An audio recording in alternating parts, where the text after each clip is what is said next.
Lot on our plate tonight. There are 5 applicants coming before us. I think, Pam, is that still the case? Yes. And a couple of them more complex than usual. So I'll probably be fairly strict in terms of going the back and forth and how long we go. But I will not stop you from having your say at the same time. I just want to be efficient with time. Let's start with a roll call. Pam? Yes. Ms. Evans? Here. Mr. Pell? Here. Mr. Brumley? Here. Mr. Winstrup? Here. Make a motion to excuse Ms. McKnight. Motion to excuse, yeah. Second. All in favor? Aye. Aye. Aye. Motion approved. Okay, we have minutes from September 9th, 2020 to approve, or if you have any corrections. Does anybody have anything from that? No? My compliments to the transcriptionist. Yeah, no kidding. It's a big one. It's a really big one. Everybody okay? Do we have a motion to approve? So moved. Second. Motion approved. Next order of business. That, yeah, that's right. You don't have to approve the neighborhood minutes, so. No. No, I think no. that, Okay, one down, many to go. All right, the first one is the first one on the agenda is the staff analysis, which been amended for the Brew Barn coming back to us as we asked them to do was it 2 months ago? A month ago? Was it just a month ago? God, it feels like forever. So Pam, if you wouldn't mind reading your staff report. Yes, and I'm only going to read the highlighted parts. That's the parts that have changed. Okay. The neighborhood meeting, the city held a neighborhood meeting on September 23rd, 2020. The minutes are attached. Staff would like to clarify a few items brought up that night. Staff interprets the proposed brew barn as a microbrewery listed under permitted uses in section 1167.02. The applicant noted that it was an accessory use to the event center. However, as zoning administrator, I'm responsible for determining which use category a particular use may or may not be classified. My determination is that the brew barn meets the Milford zoning ordinance definition of a microbrewery and therefore is allowed as a permitted use in the Milford River District. Multiple buildings and multiple uses on one lot. The Milford zoning ordinance does not limit the number of buildings or principal structures on a lot. Each zoning district identifies setbacks, buffer requirements, lot area, and lot width at the right-of-way line. Any building constructed must meet these minimum standards to receive zoning approval. The city has several more recent instances where multiple buildings are built on one lot, and the properties include 743 US 50, where there were 4 buildings, in Olympic Drive. There were 4 buildings. In this case, both buildings, the brew barn and the event center, can meet the Milford River District's minimum zoning requirements. We discussed the landscape plan. A 30-foot buffer is required between commercial use and residential use. The buffer is composed of either one tree at 25 to 30 feet on center and a double row of 6-foot hedge. Existing landscaping can count towards satisfying the buffer requirements. Although it appeared that the applicant had cut the vegetation back to the property line after walking the site with the applicant, there was still existing vegetation in some of the buffer areas. Staff asked the applicant to provide additional landscape in areas where the buffer appeared to be thinned out. The applicant submits a revised landscaping plan for review by the Planning Commission. The following landscaping has been added to the 30-foot buffer. They added 8 6-foot spring grove arborvitae, 7 6-foot Norway spruce, 8 6-foot eastern white pines, 3 6-foot green giant arborvitae, and 3 6-foot pyramid limber pine. Staff feels that the additional landscaping, along with existing vegetation, provides a sufficient 30-foot buffer. The spent grains, several neighbors were concerned about the potential for odors from either the brewing process or waste created. The applicant provided additional information regarding how the spent grain is stored. Spent grain is the grain used in the brewing process and then hauled away by local farmers for their use. The grain could create an odor if left in place too long. The spent grain will be stored in the existing dumpster located on site. Noise and light. Several neighbors were concerned about construction noise and the noise created by dumpster pickup in the middle of the night. The applicant contacted Republic, their dumpster service, to ensure that the pickup time does not occur before 7 a.m. Staff added a condition that the lights for the brewery event center and the brew barn be shut off automatically between the hours of 1 a.m. and 7 a.m. nightly. Staff recommends approval with the following conditions: that city approval is contingent on review and approval by the city engineer and any other local, state, federal agencies. Provide additional impervious area data to the city engineer. Provide additional details for the beer garden. Noise from the construction activity shall be confined between 7 a.m. and 8 p.m. Monday through Friday, and Saturday between 8 a.m. and 8 p.m. No noise from construction activity permitted on Sunday or holidays.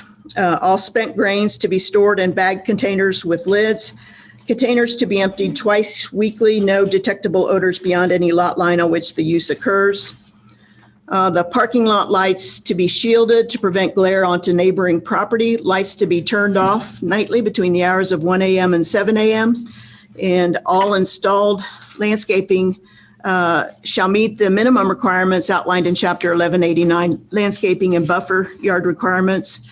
The brew barn will not be open to the public for any event or reason, and the brew barn will not distribute bottled or canned beer or sell it or have a drive-through capacity. And one of the things that I did include here, just to kind of walk through, as a reminder, this event center, which came through Planning Commission review and approval, and I'm sorry, I'm not quite sure where to stand, but probably right here. This was the original application for the event center submitted for the June Planning Commission meeting. And in that application, they asked for almost a 10,000 square foot building, 74 parking spaces. So when you reviewed the site plan, and this is what you approved this area here along with the 30-foot buffer. So that's all existing. Once you guys approved June 10th, 2019 or 2020, I sent the applicant a approval letter and with detailing the conditions that we went over at Planning Commission. So tonight you're reviewing a brew barn. It's a 3,000 square foot building, 3 spaces, and it's the pink area. It's on the same site, so the buffer area still applies, but that's specifically what you're reviewing tonight. The applicant has received a WMSC permit from the engineer for site plan grading, erosion control, everything that's involved with a civil set of plans. The applicant has received, have you actually received the building permit yet? Yes, I picked it up 2 days ago. Okay, so they've applied for the building permit and they've actually been issued a building permit at this point for the event center. So tonight, we're really focused on the brew barn and really the 30-foot buffer to make sure that that complies with our zoning ordinance. The ordinance does cover specific size trees and bushes that are supposed to be planted. Typically, planting can really only occur, especially if you're doing a quantity of planting like this. I mean, the best time to plant is October or fall and spring. And depending upon the construction schedule, if they finish in July, we wouldn't want them to plant this yet because everything they plant is going to die. So those are some of the considerations when they get a CO, and I don't know when that would be for the site. You know, the planting will happen. It just may not happen immediately, but it will happen. Let's see, what else did I want to go over? The landscaping plan that you received in your packet tonight was the revised. This is all of the additional landscaping that added to address some of those concerns. I just wanted to back up a little bit and kind of go through the history and if there's any other questions. Thank you, Pam. We have Anyone? the city engineer here in case. Great. Okay, so does anybody on Planning Commission have any questions or comments for Pam? The red's the new, right? The red's Yes. is new. That is the new. Pam, is the beer garden details or not included in this application? No, it is not. So the need for additional details about it probably is moot? Is that what I'm hearing? Yes. The beer garden is, you haven't provided any additional detail for the beer garden. Okay, thank you.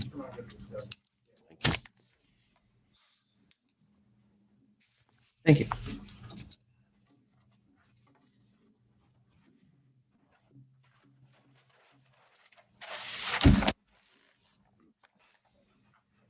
Give you a moment. Everybody good? We'll move on then.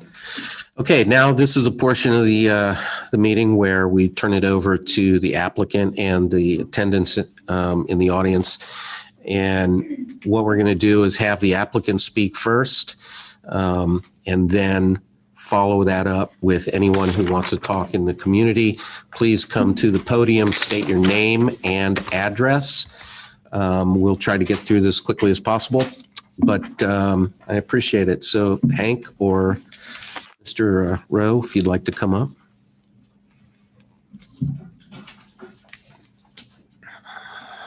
Hank Rowe, 7. Uh-oh. Oh,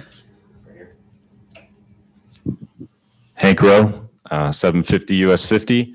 Pam, as always, has done a good job summarizing everything where we've come since the last meeting. We did have the neighborhood meeting a few weeks ago.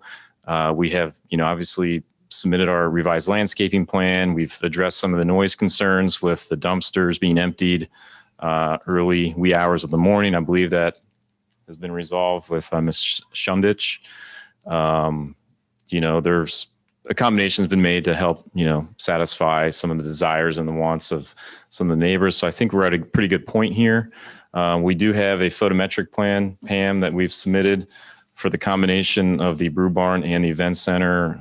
As far as I'm concerned, that was within the acceptable levels at the property boundary line. So I really don't have too much to add since Pam's kind of brought it all forward, all the changes. So I'm happy to answer any questions you may have at Any this point. questions for Mr. Rowe?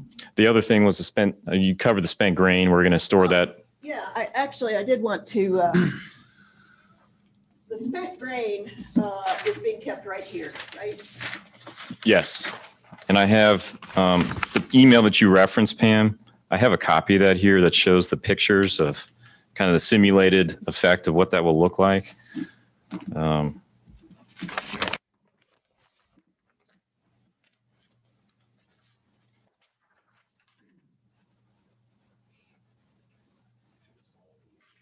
Okay. Jim can probably elaborate on that some, but they're about the size of what you would see from a smaller, Rumpke plastic container that you roll out to your curb. They'll have bags inside of them. The spent grain will go inside of them. They will be stored inside the oversized dumpster enclosure, along with a single dumpster. They get picked up, I guess, twice weekly from a farmer that reuses that for livestock feed. So I believe we have that plan in place. Any questions or concerns you want to address to Mr. Rowe? So the spent grain goes in the dumpster in a bag. It's sealed with a whatever. Right. And then the person can pick it up and put it in their vehicle. Yep. And take And it they out. come back a few days later with the empties and they pick up the fulls, and it's just a revolving cycle. They actually take the The containers go. container itself? Oh, Yeah. good. Thank you. Is that container, is there a bag in there or is it just the container itself? I believe they line it with just a large garbage bag. So, Jim Strelaw, 208 Mill Street. The current process is, it's a non-issue right now because I fill they're 96-gallon recyclable bins, and I use a 3 millimeter liner, which is a very thick plastic bag, shovel the grain into it, and it sits outside on my back patio right now for about 2 days. And then my farmer comes in, we put the whole container onto his trailer. He takes the full bins to his farm and feeds the grain to his cattle, and he brings the empty ones back. So he takes full, he brings empty, and they just rotate through.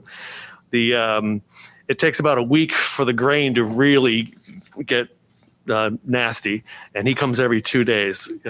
He wouldn't take it if the cows and the pigs and the chickens, they wouldn't eat it if it was really bad. So he has incentive to come and get the grain fast enough anyways. So he's using it immediately He is, for yeah. his livestock. Yeah, he comes twice a week right now, and it takes about 7 or 8 days to get rank, and he's picking it up in 2 days. So you can still pick the lid up and still have fresh steam coming out of the grain bed.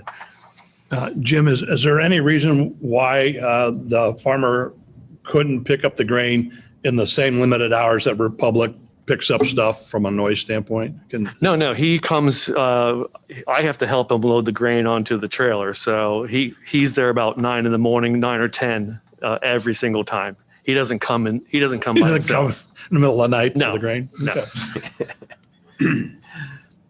Okay. And they are sealed. They're duct tape sealed. Their lids are shut. And there's zero problem right now because of the rapid pickup already. Okay.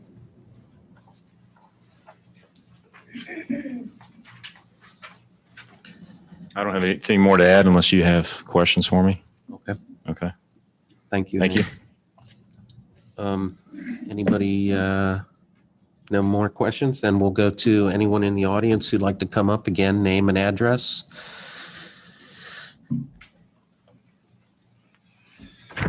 Daryl Donovan, 28 Worcester Pike. Since the last meeting, just a few thoughts to go into the future of basically Milford. First, I would like to say thank you to Pam Holbrook and whoever else was involved in finally getting the agenda posted to the Milford website. I will also ask you to now get the people who are in charge of council agenda to please do the same. It is they who make any tweaks or adjustments after any plans are approved by the Planning Commission. Please update all the agendas, planning and council. What I'd also like to note is I think it is time we do away with this archaic code or law that states that only people within 400 feet of a project need to be notified. I think from the petition and the signatures we obtained, you can see that these projects are affecting whole neighborhoods. Regarding the Brew Barn property as a whole, at the neighborhood meeting, I know Hank stated that DER had been in contact with either the Department of National Resources or other state agencies in regards as to how they could possibly improve on their work on the riverbank.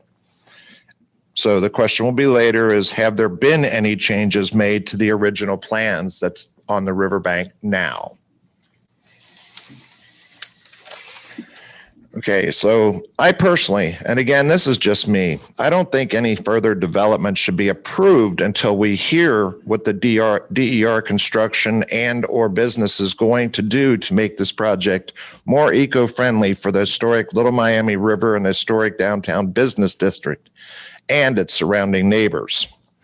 What I would like to point out to this committee is this picture that was mailed out for the meeting, the neighborhood meeting, if y'all got this or saw it. And I'm just going to make a few notes about it just so you understand where I'm coming from. There is nowhere near the amount of grass and trees that are shown in this picture. And I get they could not show the building at 220 Mill Street in the picture, but I see that it also enhanced what development looks like. Sparsely populating the parking lot with this drawing, just a few cars can make even a blacktop look good in a picture. And I'm not saying they're not doing the right things or trying to, I'm just pointing these out.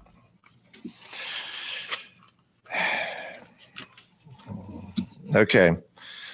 As far as the picture goes, there is no longer more than a few mature trees standing along the back parking lot on the riverbank. Having brought this to your attention, I certainly hope the developers and the businesses are planning on planting trees of the same size that are shown in this picture in the front and to the side of the new event center. And the same goes for all setbacks around the campus.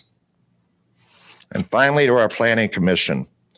Do the right thing and listen to the people of historic downtown Milford, not just the new developers and businesses. This goes for this project and any future project along the oldest historic river in the U.S.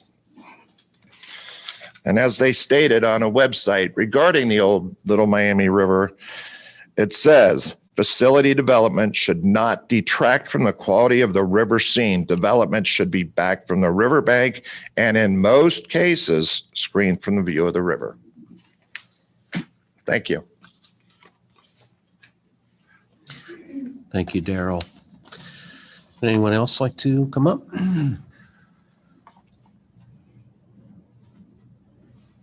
Good evening. Good to see you, members of the commission again. Again, my name is Matt Fellerhoff from the firm of Strauss Troy. I welcome again the opportunity to speak. Again, I am here on behalf of my client, Rebecca Shundick, who is a neighbor of this property and has great concerns about the effect that this continually growing project will have on her property. It's fantastic that we have now complied with the zoning code and had a neighborhood meeting and have complied with the zoning code.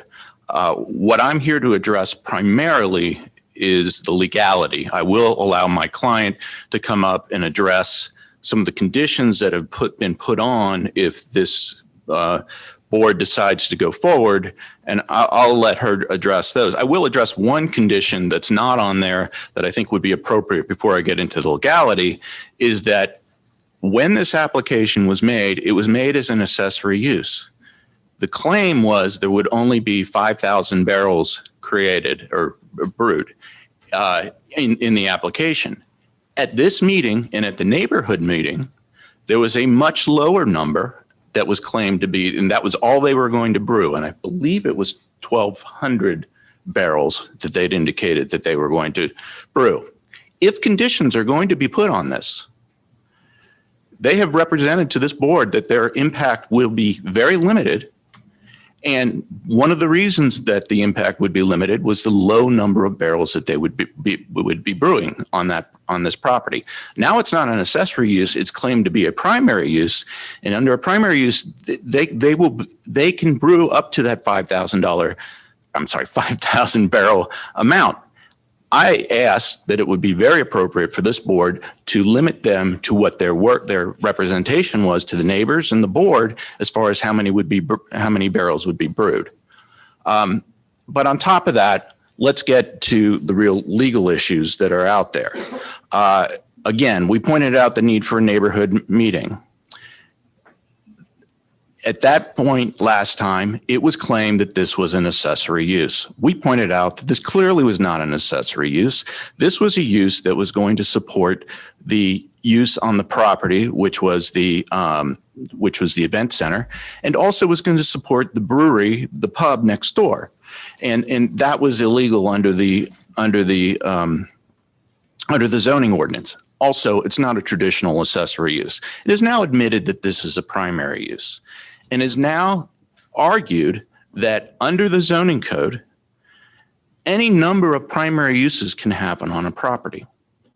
This zoning code does not envision more than one permitted use, one primary use on the property. I heard reference to some properties where there are multiple buildings on them, which were apparently approved, and I don't know what level they were approved, but the zoning code does not envision multiple primary uses on the property. That is the way it is with all other zoning codes that you come into contact with in the state of Ohio and other places, because that's the way zoning is controlled by zoning codes.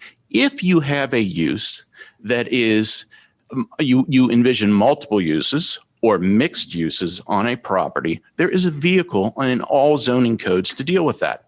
That's the PUD or PD process, as is in this zoning code. I've prepared a letter outlining some of these concerns with the zoning code provisions in it, which I'd be happy, if I may approach, I'd be happy to. Please do. I'll hold my breath since I don't have my mouth.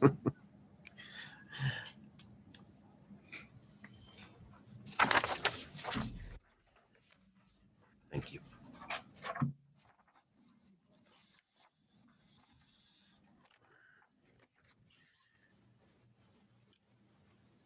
And I know this body is familiar with the PD process, and I'm not going to get into that, but the details are in my letter. But I'm going to just make this clear. There should only be one primary use on a property. If it happened in the past, that doesn't make it right now. Additionally, this property, in the way this happened, is a primary example of why this should be treated as a PD. A PD allows for a creative use of zoning in certain circumstances when it is approved appropriately by the governmental agency. In this instance, if you recall how this worked, the first application was put forth for an event center. On that application, there was a spot reserved for parking.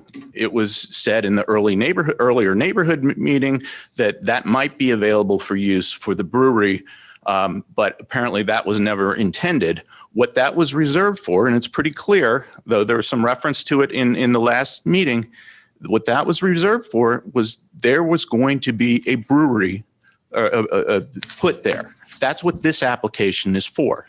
This board was denied the opportunity to consider the whole development and consider the impacts of the whole development, even though it was clear that a brewery was going to be going in less than 2 months later. There would be an application for that brewery in a reserved spot in the plans. And now what you hear is that there is going to be a beer garden. Additionally, another additional use on the property, which this board shouldn't consider because it's not before the board, but it is coming.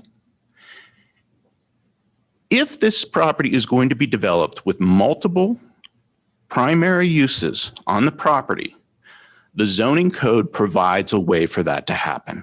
That is through the PD process. That allows this board and the government, the whole city, to look at the entire project and see how the impact of the entire project as fully developed, because it's clear that the plan is there. It's just being done in a piecemeal fashion. It's clear to me that it appears it's an attempt to avoid the PD process. The PD process is there to enable the city to review everything instead of what is happening here, where it approves something, this board approved something 3 months ago, and now it's not allowed to look at what was approved before, but it can only look at this little item which is being presented now. But this board can't then look at what the beer garden is, because that's not before this board. The right way for this to happen, the way that it is envisioned in the zoning code, is for the entire development to be put forward with 3 primary uses in front of this board, for approval as a PD. That's the purpose of the PD provisions in the zoning code. And for that reason, that's how this should be handled.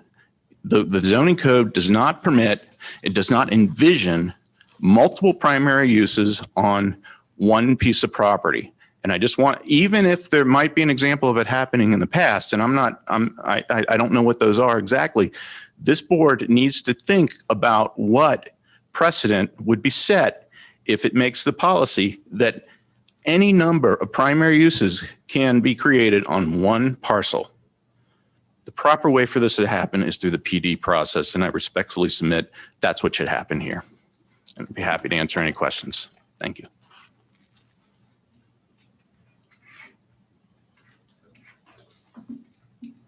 Would anyone else?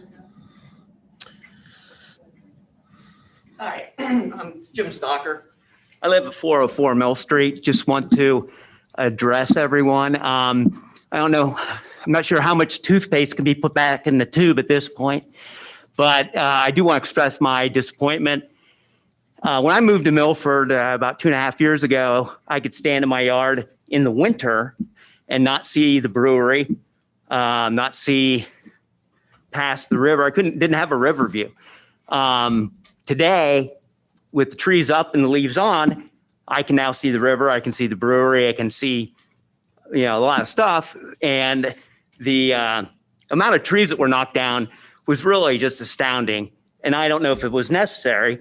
In fact, I've been working at home since the pandemic, and sitting in my office listening to the trees just going down one right after another for a week. I got fed up, went down, and confronted an employee there who got off the bulldozer and gladly showed me where they had surveyed my property. Okay, I had not been notified or anybody come by and said, hey, we want to show you where the property line is, right? This person assured me, hey, we're going to have a 30-foot buffer. We're not taking down any more trees. I listened to them mow down trees for another 2 weeks. They took down every tree up to my very property line. And I'm probably the most affected, quite frankly, because I think I have the biggest amount of property that is adjacent to this project. So trees can't be put back. 30-foot buffer is great, but I'm not sure, was it necessary to mow down every tree so they could come back and plant smaller trees in this buffer, And I travel a lot for my job prior to the pandemic, so this whole project kind of snuck up on me a little bit. And I don't think I really had that level of awareness because maybe I wasn't at meetings or missed the notification. But at any event, just the whole thing, and I just want to say it doesn't pass the smell test either, how this whole thing went down. And can't go backwards, and you only can go forwards at this point. But I just want to say that to everyone involved. Thank you, Mr. Stalker.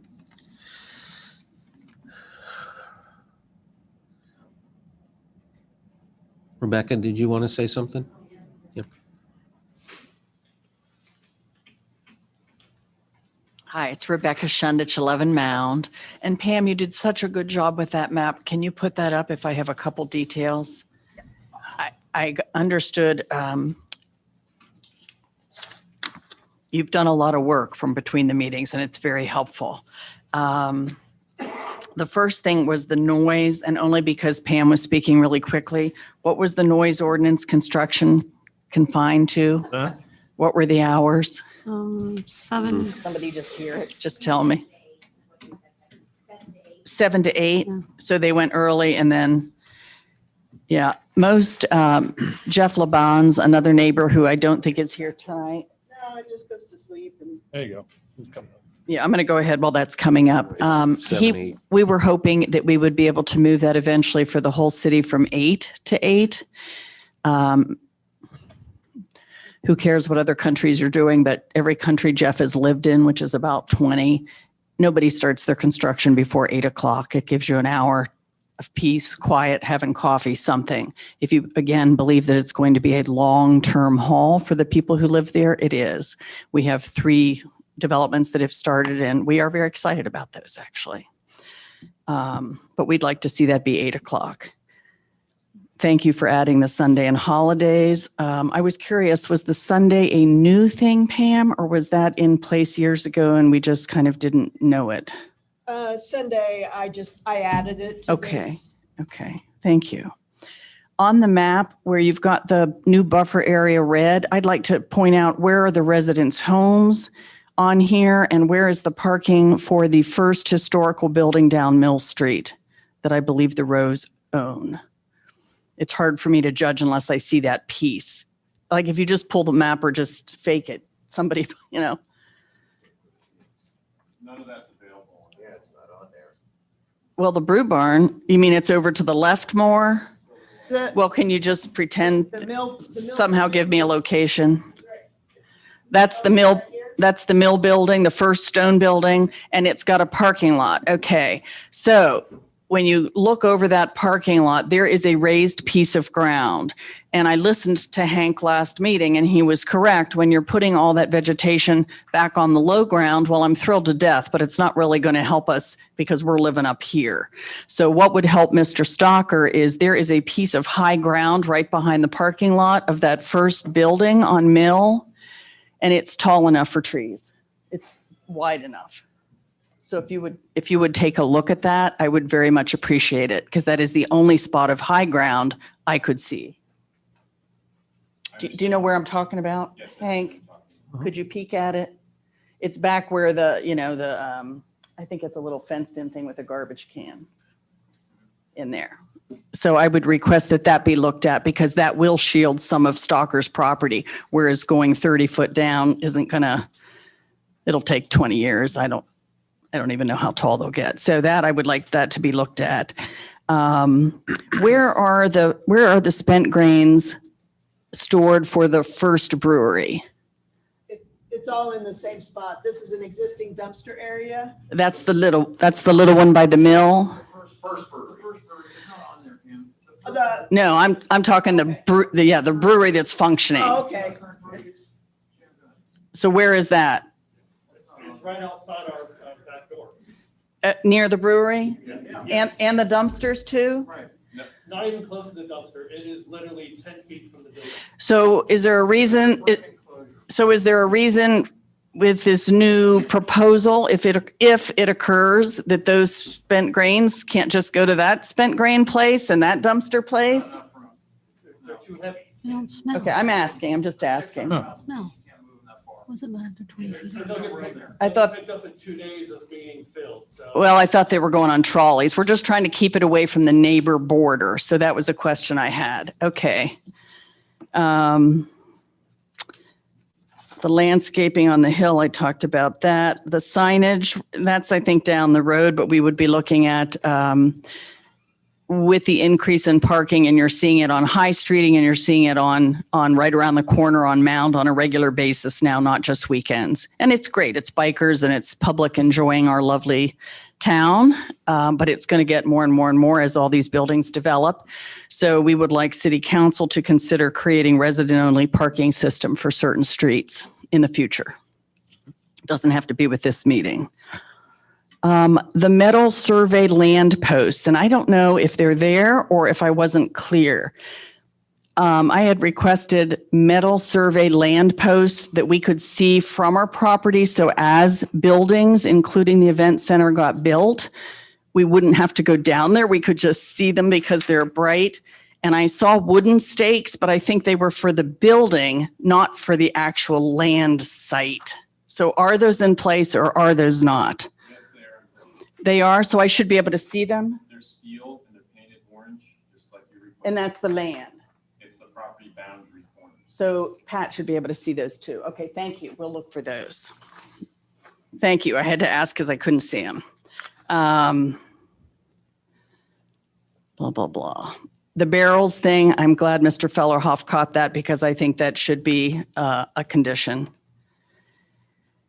And in the end, I just think very strongly that Mr. Fellerhoff is right and that the PUD rules should be followed and that you should look at the site as a whole for all the development that will occur there and not piecemeal. Thank you. Thank you, Rebecca.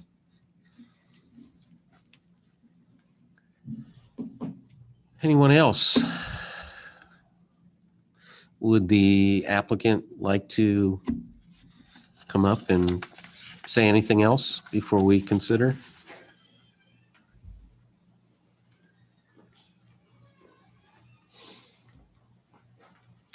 Good evening. Dan Lynch, 208 Mill Street.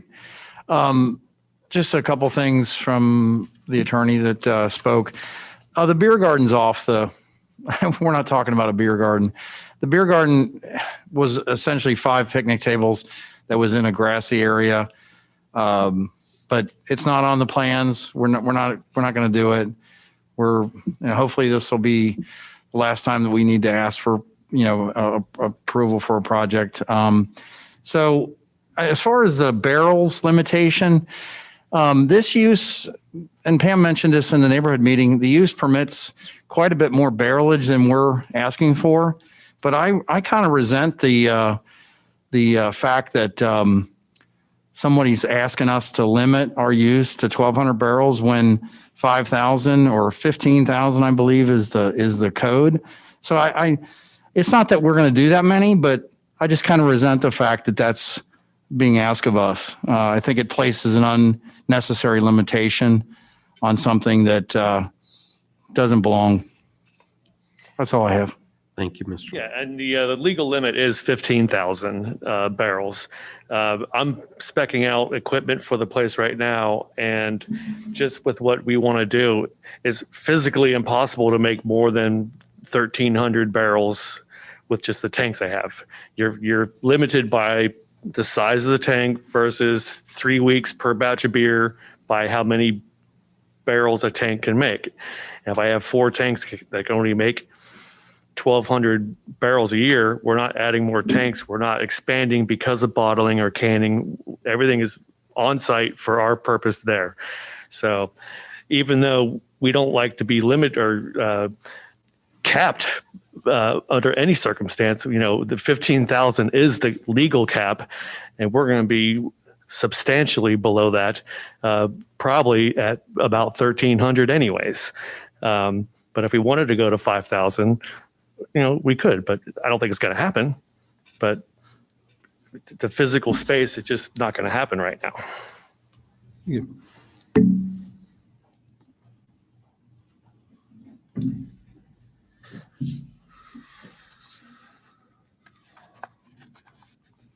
Just a couple items here. Mr. Fellerhoff referenced 3 primary uses on this site. There's only 2.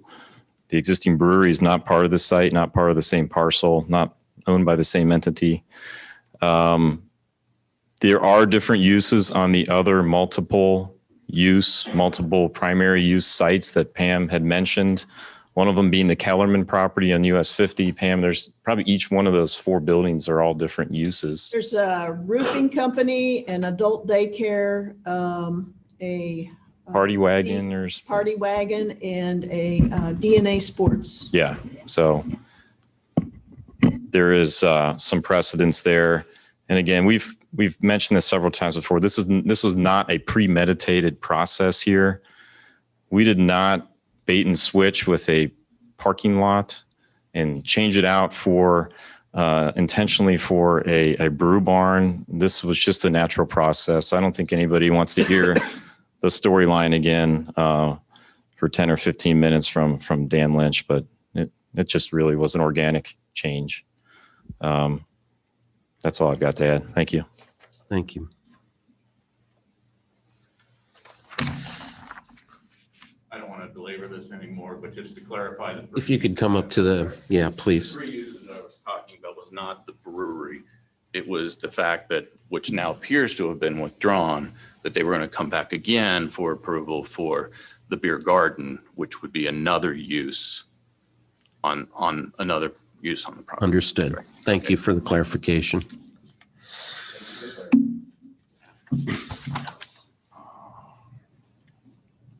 I just need to say something else. I don't want businesses in our town to fail. I want them to be successful. I really do. I wish you guys the best of luck. I seriously do. All I'm saying is what I probably reiterated meetings 12 years ago is, remember, we're the neighbors. We're next door to these places. We're not trying to fight. We're trying to get things so that it does right by our town and does right by the neighbors. So that's why I think in the future, any development on any river, any part of this river, I think should be discussed with the people that live in South Milford. That area doesn't affect the people on the other side of 275. I know there's a way to do this. I don't think they'd care to come to a meeting involving down here and vice versa. But I'm just saying we need to start notifying the people of the development because there is so much going on. And it's a shame we have to hear this by word of mouth. It's a shame it can't be just put on the websites immediately. So now all people can see it, which I do appreciate, Pam. I do appreciate those planning meetings finally showing up after years. And I looked at the planning commission, great, up to date. Look at the council meetings that's going to approve these little tweaks later. They're not up there. And I'm saying as a neighbor, I want to get along with the people here. I don't want to fight them. I just want them to understand we live next door. We have to deal with the outcome of every decision made in this room. So no, we're not fighting them. We're fighting for our homes, period. Thank you. Thank you.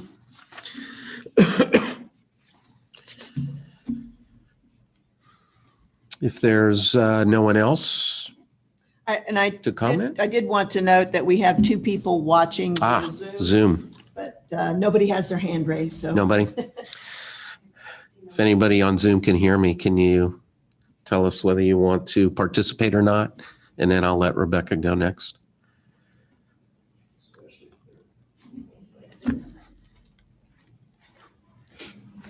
I'm slow at my math, but my comment is noise from construction. Think about this, you guys. That's 13 hours. I'm living at home and you want me to hear the construction for 13 hours? That seems very unreasonable. Absolutely. I think that needs to be changed. Thank you. Okay. We'll move, unless anyone else, 3, 2, 1. We'll move to our planning commission discussing between ourselves.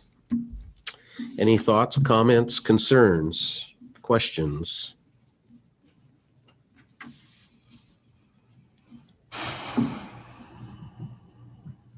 Opinions Trying to think whether it's a thought, comment, or a concern. or an opinion? Yeah, it's one of those things. I would not want to restrict on this parcel, on this development, this campus, this conglomeration of different places that now have taken on a form and shape through success after success after success, which is wonderful. But if they want to put picnic tables outside in the age of COVID so people can sit outside on their property and drink beer, I don't have a problem with that. It may be more viable. It may be more safety. And it may turn out to be a bust. But I think those types of adaptations are part and parcel of what this whole space is about. And I don't see any reason to restrict something like that. I would agree with that. Absolutely. Say on council, we're getting ready to talk about relaxing awnings, all those things downtown in general because of COVID, so people can sit outside and put extra tents up and all those kinds of things. So. And more and more people are also opening up their doors to, so they can, the restaurants in particular, serve to people right outside and keep them a little bit safer. It's going to happen more and more. In fact, I think one of the applicants tonight is asking about that. Yeah. I know the governor's done it in Padrino's, right?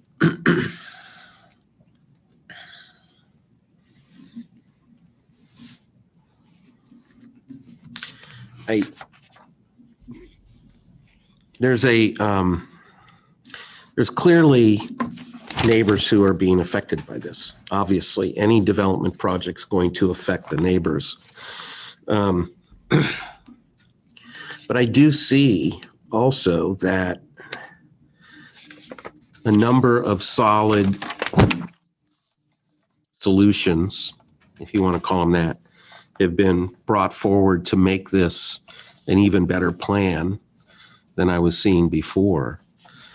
One of the questions I had, Pam, is if you could help clear up the primary versus the accessory use and all that stuff. I do not have a legal mind like our gentleman over there. So it's a little bit hard to follow. Maybe you or our attorney can help answer this and how we concluded that Can I it is within use. Yeah, I'd like to expand on that for a please. second. I'm not sure why it seems that the Brew Barn is not an expansion of the event center and its business and activities. Why is this now seeming to be a second primary use when it seems to be an extended primary use? I would warrant that under an original plan, they probably would have tried to, and I think I recall an earlier plan where they incorporated brew capacity into the event center itself. Can I have a nod of the head of that? At one point, was there? Oh, okay. But this is attendant use to the brew barn, to the event center. And if I were a major company that was, say, making soap on a piece of property, and here I'm making dish soap and there I'm making bar soap, and need to expand my facility and have to build yet another building for more bar soap or whatever the case may be, I wonder why it would not be just more of the same use, the same primary use, and a part of that business model. So that I'll leave that as a floating question, but for now. I'm confused by that as well. I'm confused by that as well. Yeah. So as this building is attendant to its primary use and only attendant to its primary use evidently, I just see it as an expansion of the primary use. I actually have a question of the developer. The amount of time that it would take to erect the building once this was approved is, what's the prognosis on that? Design and permitting, construction, it's probably going into, it could be 9 months. It could be completed around the same time as the event center, late summer next year. Okay. And would you work through the winter months? Depends how long it would take to get a building permit. If we're starting, we have preliminary design drawings right now, so we can finish the design, go through permitting. By the time that happens, it may not start until the spring. Okay. It sounds like they would be done somewhat in parallel to get all the stuff done on time whenever you decide that is. So regardless of, let's say we said no to the brew barn. Let's say that happened. That noise and all that construction's got to happen anyway. Yes. All right. Thank you. You want to answer? Yeah. Add a little bit as far as primary. Yes, use? please do. And I'm not a lawyer either, but when an application is submitted to me, each zoning district has a list of permitted uses and conditional uses, and I'll look to see where that application is that use in my list of permitted or conditional uses, and then that from there we go from either it is permitted and what process does it go through, or it's not permitted. And if somebody disagrees with my interpretation, they have the right to appeal that interpretation, my determination to BZA to find out what the BZA thinks. In this particular case, I looked at it like to me, it falls under, the brew barn falls under a microbrewery. They make beer, period. That's what a microbrewery does. The event center is a rental hall. There are two uses. They're permitted under our permitted uses. And keep in mind, the downtown is a mixed-use district. We allow office and retail on the same parcel. So you can have an office that's selling insurance and a retail business that's, doing Enchanted Moment type retail, So there are, downtown, we have multiple uses on a lot. Riverwalk is an apartment complex and townhomes.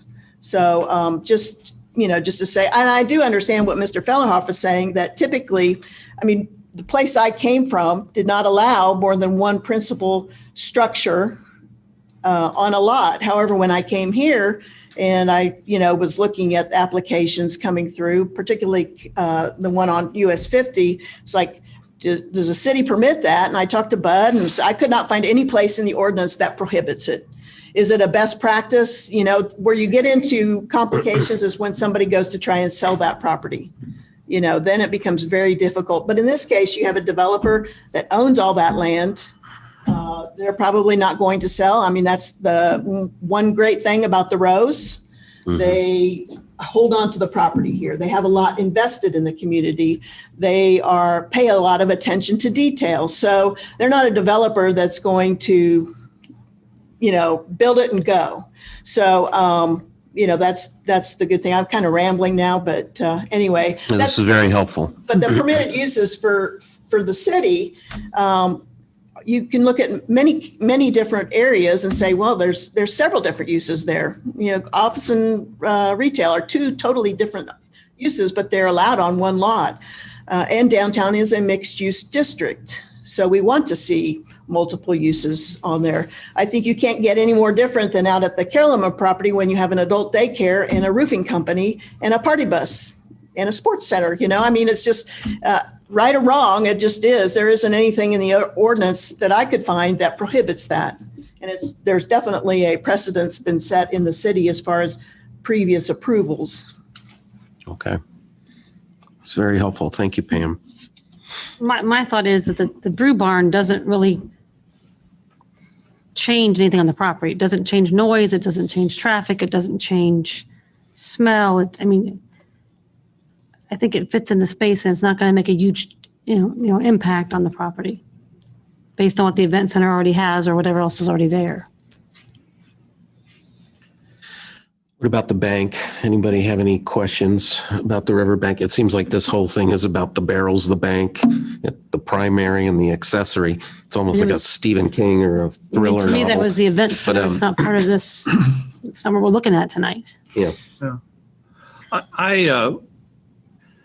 It's interesting. You look at it's in development. So you stand by your property, Daryl, and you look across and you see whatever that's called, riprap. I don't know why I kept calling it something else. Riprap. And riprap is not a finished product. Riprap is a process to stabilize the bank of the river. If you look at the property down by Riverwalk, where the same stuff was applied to stabilize riverbank, it's all overgrown and green. And so in the process, they're stabilizing the bank, but what comes after that, as far as vegetation, looks like a riverbank to me, and It's going to have the fairly mature trees. well, this is a price you pay when you move in a neighborhood. You mentioned at the last meeting, when you bought your house, you were told, I don't know who told you, but you were told that could never be developed. Well, you were lied to. And it wasn't these people, it was whoever sold you the house. If you could stabilize that could be developed, and it has been developed. And that's tough because I would hate to be in that position if I thought it was going to be a certain way forever. But I wouldn't want it to be the buildings that were down there forever, sometimes abandoned, sometimes poorly maintained. The property was parceled off and sold, and somebody was successful developing it, said, hey, I want more in here. Could you build me a building here? Hey, I've got a lot of interest in that and doing an event center, but we're not going to have enough space for beer. I don't see the malicious intent or the intent to deceive or any of that stuff. What I saw at the neighborhood meeting was people saying, we'd like this, and them saying, well, we can do that. And we can, that kind of a discussion has been very productive. But I think that the idea that you brought up of, hey, plant trees higher and you'll block more stuff. Well, if it were my house on Mound Street, I'd plant trees in my backyard. I can't. I've already checked with an arborist. Yeah, well, I mean, that's what I'd do anyway, because that's just the way. They've got a right to develop their property, and I got a right to privacy. And if they do what they can to respect my concerns, I can do on my property what I want to or need to. And your suggestion that they take a piece of their property they may have some other need for and just plant it begs the question of, no, I know what it is. I know exactly what it is. And I know what's up there. That's where the rail used to go through. But I have nothing else to say. I'm just kind of went off on a little bit there. No problem, John. I'd like to make a comment if I could. Yes, please. Mike Menier, City Law Director. Pam said that she's not a lawyer. She probably should be thankful for that, but she has got a great deal of expertise in this area. I've worked with her for 14 years, and I think she knows as much planning and zoning law as any attorney that I know, including myself. I have reviewed her report. I agree with her analysis and I support her recommendation. I would also like to say that having been a business person in Milford for 47 years and its attorney for 43 years, I think I know a little bit about Milford. And the South Milford area has always been a very valuable source of input with the city. They've been a de facto partner in a lot of what we've done. The fact that we have Valley View down there now instead of a housing development owes in a large part with the support the city had. We went through 3 lawsuits to defend that decision to make that Valley View with the Brico company that wanted to make a housing development down there, and working with the neighborhood of South Milford. That is now a beautiful area that is, the city can be proud of. So I appreciate all the input that we get. I heard tonight, I think a lot of those suggestions, recommendations were valuable and important. And again, I would like to say that we always try to be the utmost in transparency. And I agree that we probably could maybe do some improvement as far as being more updated in our website perhaps. So that was a good suggestion. But I would just like to say in short that as you said, every development we've ever done in Milford affects somebody adversely. And that's unfortunate. But as I said, I agree with Pam's recommendation. And if you have any questions, and again, when somebody comes before this commission and the BZA, the Board of Zoning Appeals, and I may be wrong, but it's my position that I believe that's an ad hoc situation. And I don't believe, generally speaking, that serves as a precedent, because I think everything that comes before the commission and the board is decided on a case-by-case ad hoc basis. I don't consider that a precedent. I don't think we'd be setting a precedent tonight, whatever you decide. Thank you, Mr. Menier. Mike, I guess my comment on this is, I'm sorry? Can I ask him a question? If you could step to the podium, please. And I'm just curious about one thing, and that's what I have tried to reiterate for a long time about development around here. And like you said, and I think everybody knows this, there's a lot of development going on. And what I just think is, rather than just a notification for 400 feet within any development, I'm not even talking about theirs anymore. I'm saying all of them. But don't you think the people that are within a certain mileage or a mile or 4 blocks is a better notification process, because they are affected by these? And a lot of them find out when it's too late, it's past. I don't know how many people I talked to didn't even know the event center was going in that we approved. And they ask questions, and it's because there's no link anywhere that gives that to these people. Now there is. I'm hoping that maybe it needs to be notified and told to people to maybe watch their website somehow and say, we'll post what the meetings are about so you can see them, or at least notify them when there's construction within a mile. Because we got 4 or 5 developments going on in what, a 4-block area. That's all. Yeah, I appreciate your concern, Daryl.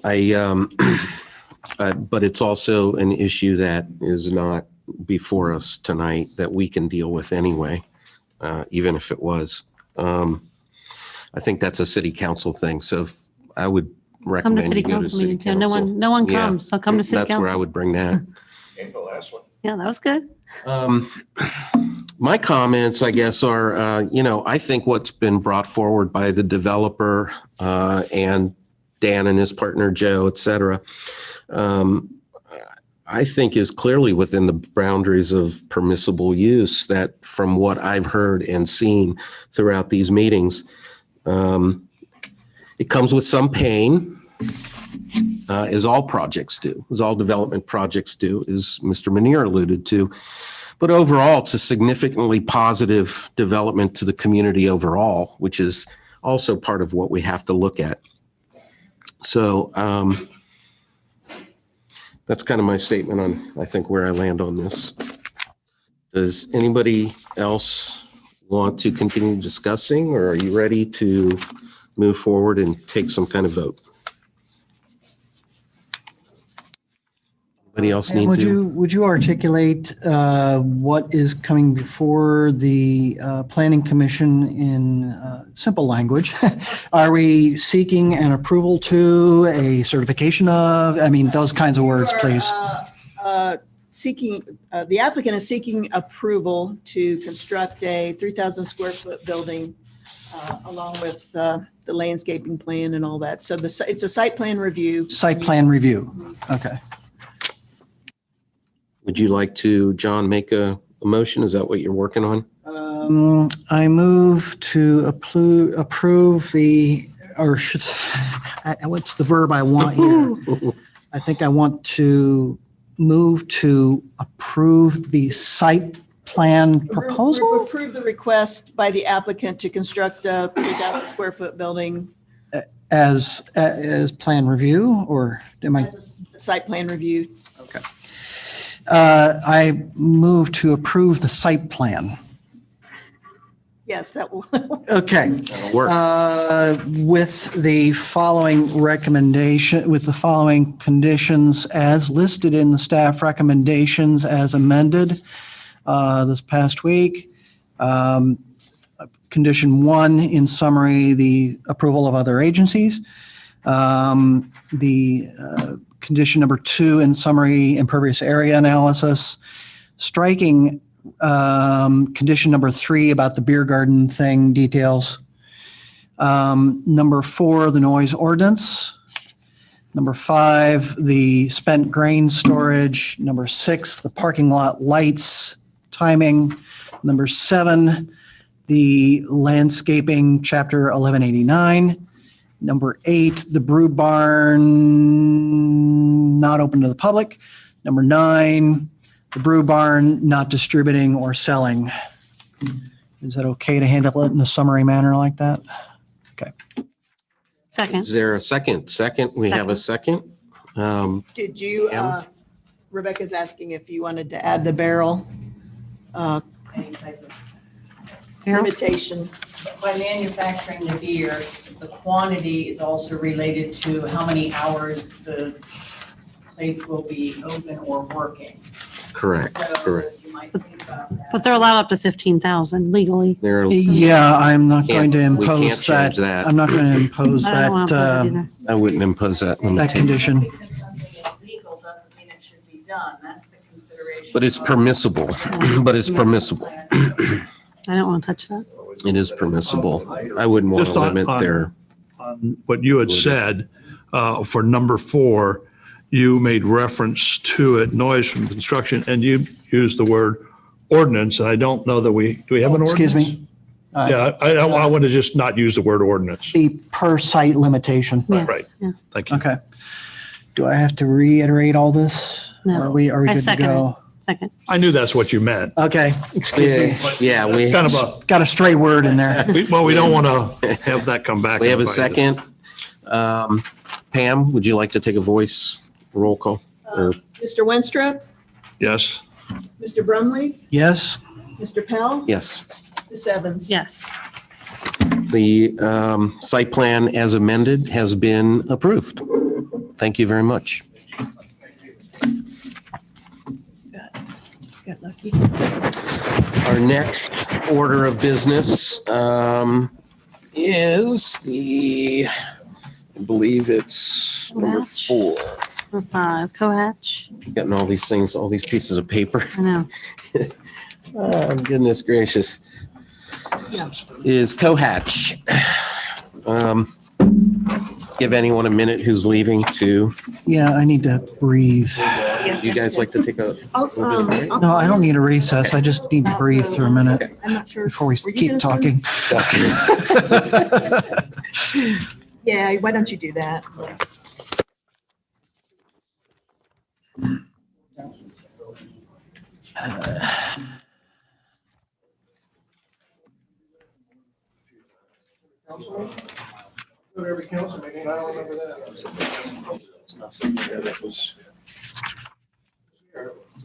see you, Joe.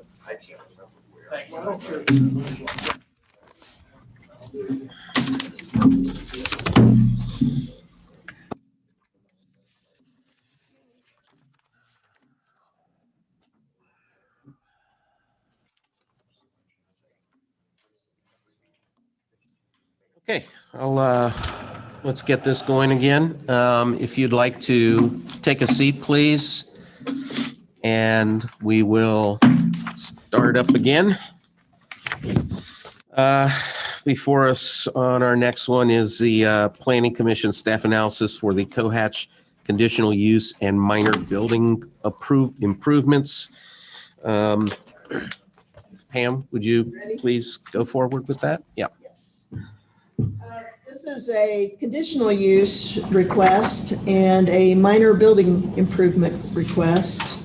The location is 220 Mill Street. Applicant is CRDV Cincinnati out of Columbus, Ohio. Property owner is Milford 1 LLC. The acreage is 0.341 acres. Tax parcel 210-708.004P. Zoning district is the Milford River District. The existing use is vacant and the proposed use is a shared office space and office on the first floor. All adjacent property is zoned in the Milford River District. Planning Commission will hold a public hearing to review a request submitted by CRDV on behalf of Cohatch to use the first floor of the building located at 220 Mill Street for shared office space. The property is zoned Milford River District, and an office use on the first floor of a building in this district requires the approval of Planning Commission per Chapter 1195 conditional uses. Cohatch provides shared office space and private offices to entrepreneurs, small businesses in the community. The second half of this proposal is Cohatch proposes to add an outdoor seating area in the front of the building located at 220 Mill Street and a deck on the rear. Modifications to the facade of the building which are visible from the public right-of-way and change the appearance of the building are subject to review by the Planning Commission. Cohatch describes their business as a space where individuals, startups, small businesses, large corporations, and nonprofits thrive together in the communities in which they live and love. They intend to use the first and second floor in the building for shared office space. Since office space on the first floor in the Milford River District is a conditional use, the Planning Commission will need to approve the use. Chapter 1195.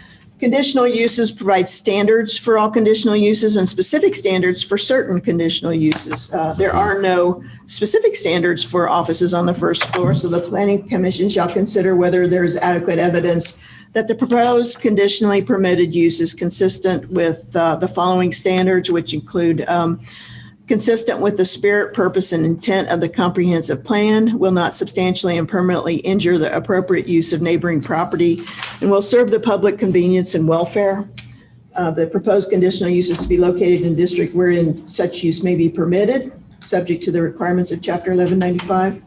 The requirements set forth for each specific conditional use will be met. Minimum standards for parking and loading areas shall be required as required in Chapter 1187. Minimum standards for landscaping shall be as required in Chapter 1189.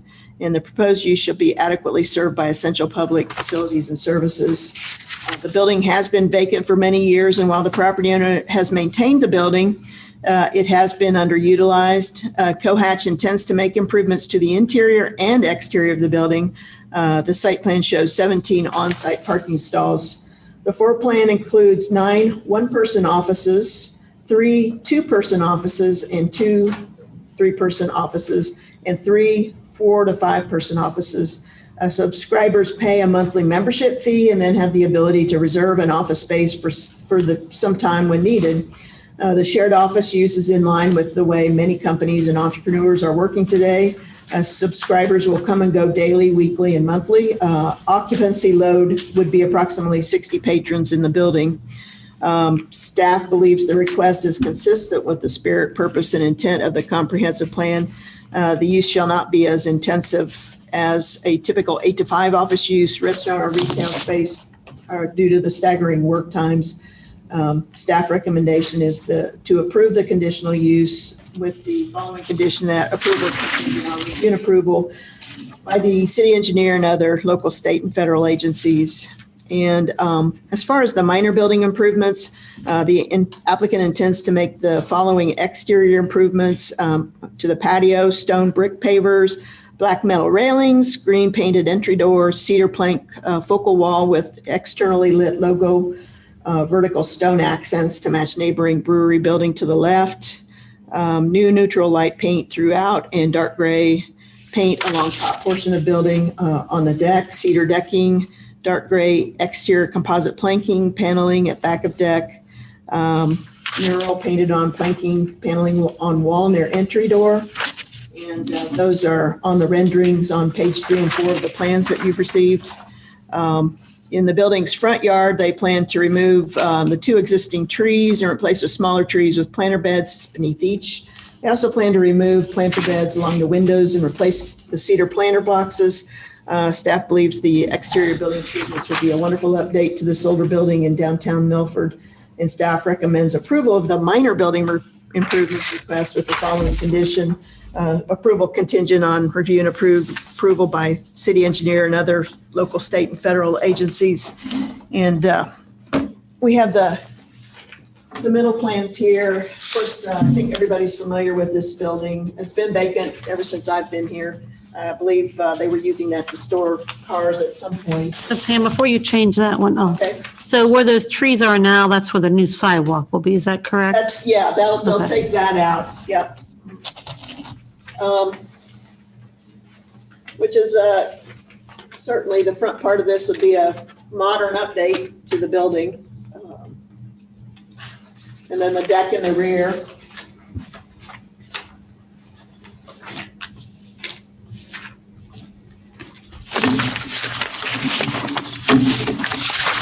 We got the side.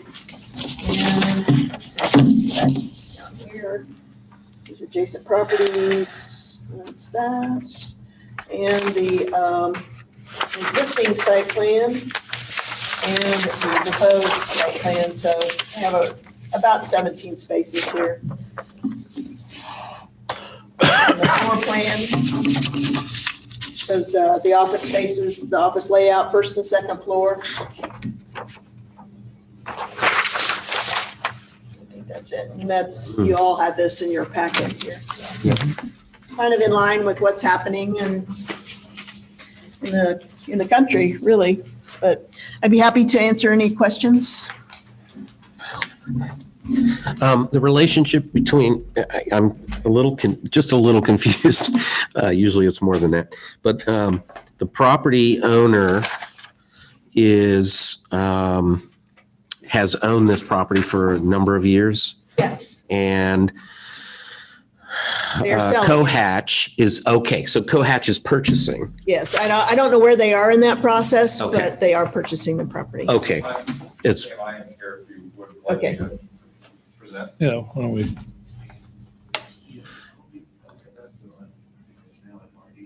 Yeah, it's all been combined. Good afternoon, Tim Mesher, 455 Delta Avenue. I represent Equity Construction Solutions, the program manager for CRDV. CRDV stands for Cohatch Regional Development Ventures. Obviously, then that brings us back to Cohatch. Currently, we are in negotiations to purchase the building and should be closing within the next 15 days. thank you. I appreciate that clarification. Yes, So all of this outdoor space is just for the office that is people correct. to meet outside or to be outside or to? Yes. Before we continue with that, were there any questions for Pam after reading and going through the site plan? Otherwise, we'll let the applicant move forward. I have a question to the applicant, but he may wants to make some statement first. I actually don't have many more statements other than what Pam's already read. That was our application to the city. Obviously, Cohatch is a wonderful organization and wants to bring new life into the space and into that part of town. We represent them across the nation in all their development work, and they're absolutely believing that this is a town hall 2.0 where people can live, work, and play together, bring families in, and enjoy that time away from their families and workspace. Okay. It's a great concept. I think it's lovely, but I have some questions. Absolutely. So we've got potentially 60 occupants with 17 parking spaces coming and going. But what are the let's say I rent space, I'm a sole proprietor. Let's say I want to come at middle of the night and work, because there's a 24-hour a day place, right? It is. Yes, it's a key fobbed entry, so it is open 24/7 to members of the building. Does that present any problem with us as a village? As far as, Operational hours of 24 hours a day? no. No, okay. Second, Actually, I think it really makes it more attractive because it spreads out the use of the building. and the use of the public parking and everything else, because there might be Parking, some. yeah. Everything. There's an image of the front view of the building, and I'm wondering if this is consistent with the look we want, the sheer size of the Cohatch as you come down Main Street and it hits you in the eyes, So that's something I have a question about. I don't have an answer about it. I don't have an opinion about it. I just think it's a pretty demonstrative logo for a little sleepy, kind of a hip, but sleepy downtown. Can I just add that they show the logo on this plan. They still have to get approval. The logo has to meet our sign requirements. Whether that logo exceeds the sign requirements or not, Right. I don't know, but I'm just, yeah. It's read kind through it of, now. it's I'm kind sharing of my- highway size, I'm sharing my observations just so that there's no surprise off the here. cuff. Yep, understood. We would fall within any requirements of local. On the street, you've got these beautiful tables and stuff, and what's going to happen is we have a Dora. You know what the Dora is? Okay. Yes. So if I'm walking with a beer, that looks like a great place to sit. Does that create a problem for you? Is that kind of a public space? It would not be public. It would be gated, but Yeah. I don't know that we're here today to fight that battle. I mean, if it becomes an issue, I'm No, sure I'm that's just curious. I mean, Yeah, I'd jump the gate and sit there if Yeah. I need a place to have my beer. So I It is think a place to gather. most people would. So let's, it's like when you go to college campuses, you find out where the sidewalk should be once you see where the grass is worn thin, right? So the idea of the upper decks is just people could sit outside and work. that's right. That's right. Okay. I love it because I looked at that building myself and I think it's a wonderful building. And I think this is a really kind of an interesting use. We've got a building right behind you. It is. That's kind of the sister building, and it's a lovely community of mixed mash people, but it's great. So I applaud your concept. It's a brilliant move, doing it next to the brewery. I can see where our homeowners, Yes. I'm just hitting you with all my stuff, okay? Absolutely. I know, me too. I can see where homeowners on Mound, because that the thing on the back and the side faces their way, they might express concerns, but if people are quietly doing their work out there or sitting outside with their ear pods in, working on their iPad, I don't see that as a challenge. So other than trying to keep parking consistent and everything else, I like what I see initially. So I just wanted to let you know that. Thank you. Anybody else have questions for Pam or John? Not slinging a brickbat here, okay? This meant in the spirit of kind, productive criticism. Yes. This building has a certain quirky old charm of its own that kind of it's been, shall we say, a resident of the community for a long time. Yep. Just kind of, even the split face block on the front face and stuff like that is kind of a Milford resident of its own. Mm-hmm. Some of us used to, I don't know if you knew this, we used to drive our cars up to the second floor to have them serviced. And so there's. You have been here a while. And so there's something to be considered there that maybe. Place for you to take your horse and buggy up there, didn't they? Yeah, I'm just saying a complete facelift might not be entirely necessary. I'm shutting up now. Okay. Understood. So what does a project like this take from start to finish to have your place ready to work? Yeah. And how much noise does it make? We would have minimal noise here, just a minor repair on the back, obviously front improvements, but that's a couple weeks worth of work in its entirety. Our total project is starting probably around November 1st and completing in June as a grand opening in June. That includes planning, development, and permits and approvals. I'm sorry. I'm sorry too. Yeah. With the indoor space, Yes. I see how it's laid out, but is that laid out in permanent structures or are those things that you could adjust for? No, they are permanent. They are drywall walls. They're drywall walls, partition, okay. Yes. The ramp would be removed and new offices built in that place, and those would be permanent structures or interior Yeah, it's partitions. permanent. Yes. They do that. Yes. This question is not attendant to what we're trying to process here. I'm only asking out of my own personal interest. It mentions river rentals. I'm kind of curious what it is that? There would be. It sounds to me like you have an intended occupant, maybe? No, this would be for community members to use a few different devices to go enjoy the river as a community member. Oh. So members at Cohatch, they want to have a bait and tackle that you can get a fishing pole and some things, and you can take kids and such as weekends and nights.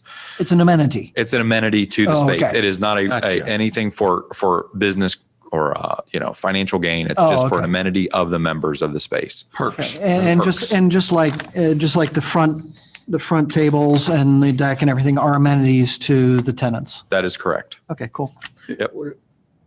I'm just a curious question too. It has nothing to do with anything. What is the cost of these spaces from? What kind of range are you talking about? Yeah, a monthly social member where you just come in and co-work in public areas is $60 a month, up to a private office. You rent that on an annual basis, potentially month to month, but it's an annual base, and that's about $600 per seat in that office. So if it's a 4-person office, that's a Per year? 24. No, per month. Oh, okay. Per month? Yeah, per month, but it's on an annual basis. I see.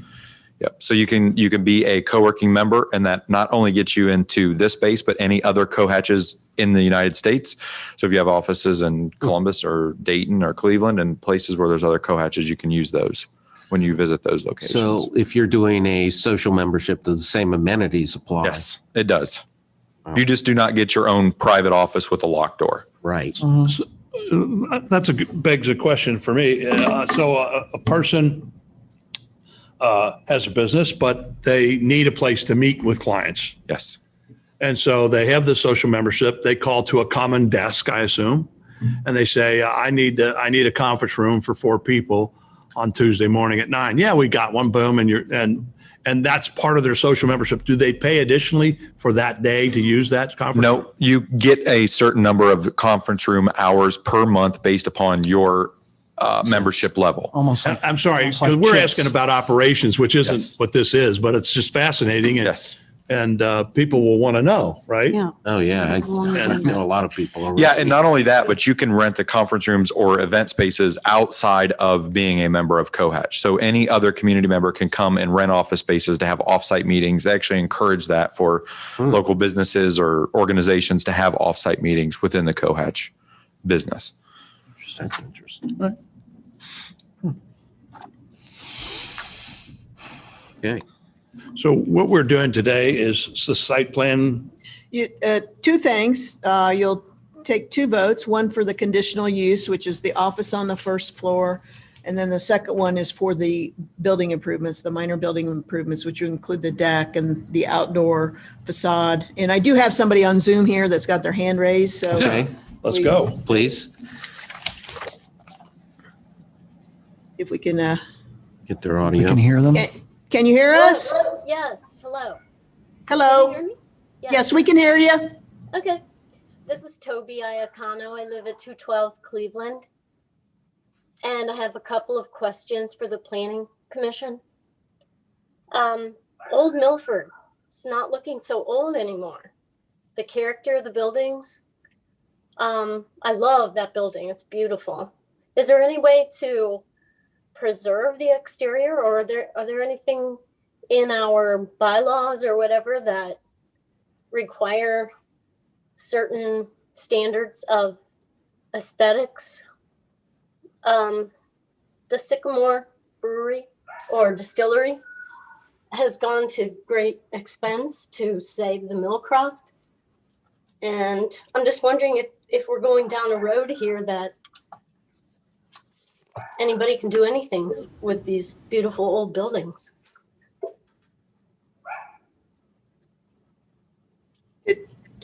Did you want to comment, or do you want me to comment, or?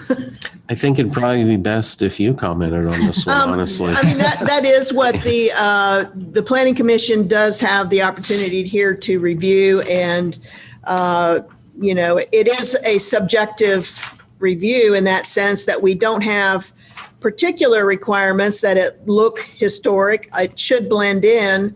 But I guess it really does boil down to whether beauty is in the eye of the beholder, and whether the Millcroft had definitely had a sentimental value to many of the community. I'm not sure about this building. I guess you all. I think it does. When you're right, yeah, and there may be. I would ask the commission here if they have a. Is she asking for my opinion on the aesthetics of the looks nice. proposal, or what the building was? I think from what I gather, and correct me if I'm wrong, I guess the question is, does what they're doing to the building fit in with the character of downtown Milford? I think so. Ma'am, Yes. do you have access to the pictures that we have? Yes. Okay. I'm watching. Okay, good. So, my name's John, and I think the building is an interesting building, inside and out.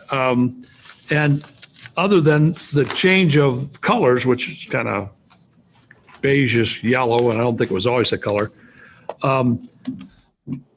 it looks like it still honors the architectural structure, and actually makes it look less painted up. The only thing that really is very striking is the signage, and I'm sure we'll have discussions about that later.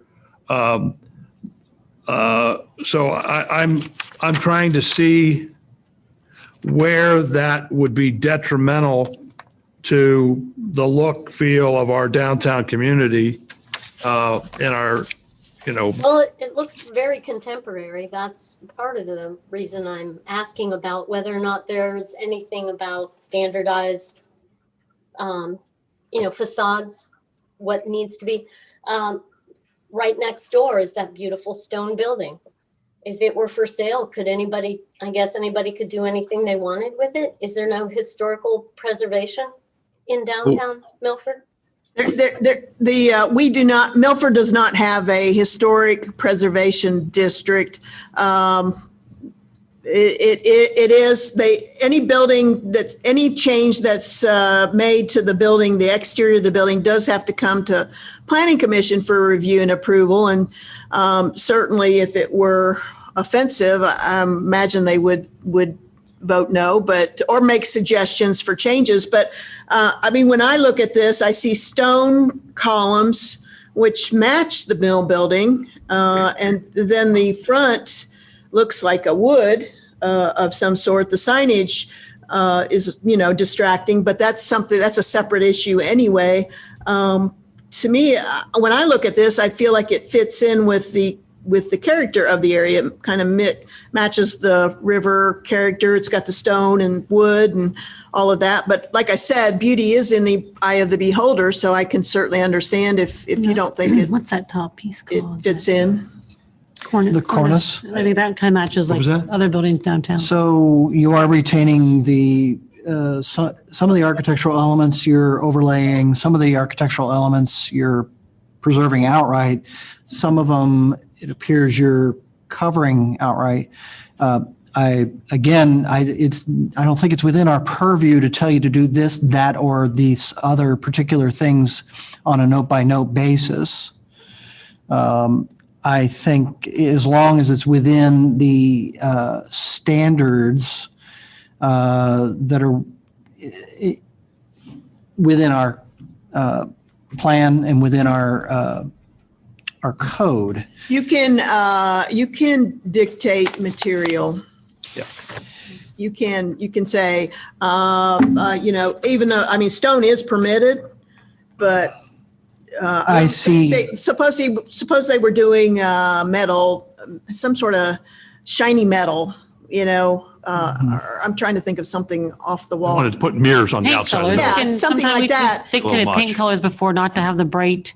It can't paint it bright purple necessarily, or we've dictated some of that, I think, in past cases. The applicant, I noticed, ma'am, I know you can't see this. I don't think you can. He's making notes as we're talking. I think at this meeting, our goal is to say, geez, we'd like to preserve as much character as we can because it is meaningful to people who've taken their horse and buggy up to have their horse shoed on the second floor. That's hyperbole. But anyway, that anything we can do to make it look nice, but still make it look like it fits. I know with the distillery, they've actually, I believe, gotten historic renovation matching funds from the state because that's a historic building. And same with the old stable saloon. And then they're building a building in between that has similar architectural feel to this. So I don't think it would be out of place, but I will advise the applicant that it's a lot easier to design things that people feel good about, but still achieve your goal And trying to and address. reinforce your brand. And trying to address what's in our purview here as well.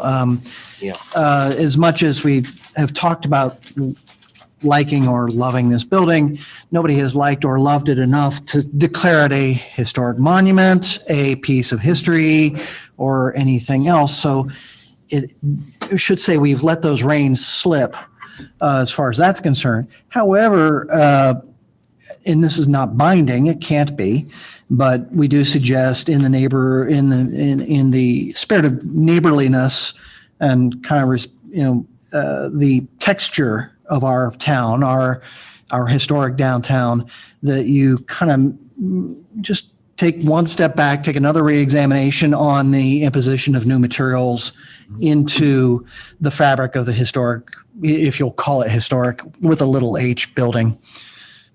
Absolutely. If you take a note of the columns, those are to match the building next door. So we want to have a limestone or a natural stone feel to the space. The wood component in the middle would not pop that much off of the space. I mean, it's a bright color on the drawing here on the screen, but it would be a lot more subdued and it would blend a lot more, and it would just be a natural character to the building. The existing paint that's there now, the kind of yellowish color, it would be an improvement to that. It would be a nice natural, again, to mimic that downtown old time feel. You kind of have some material, you have some materials in place that are possibly worth preserving. I'm referring specifically to the split face block that's already there. You could reuse that.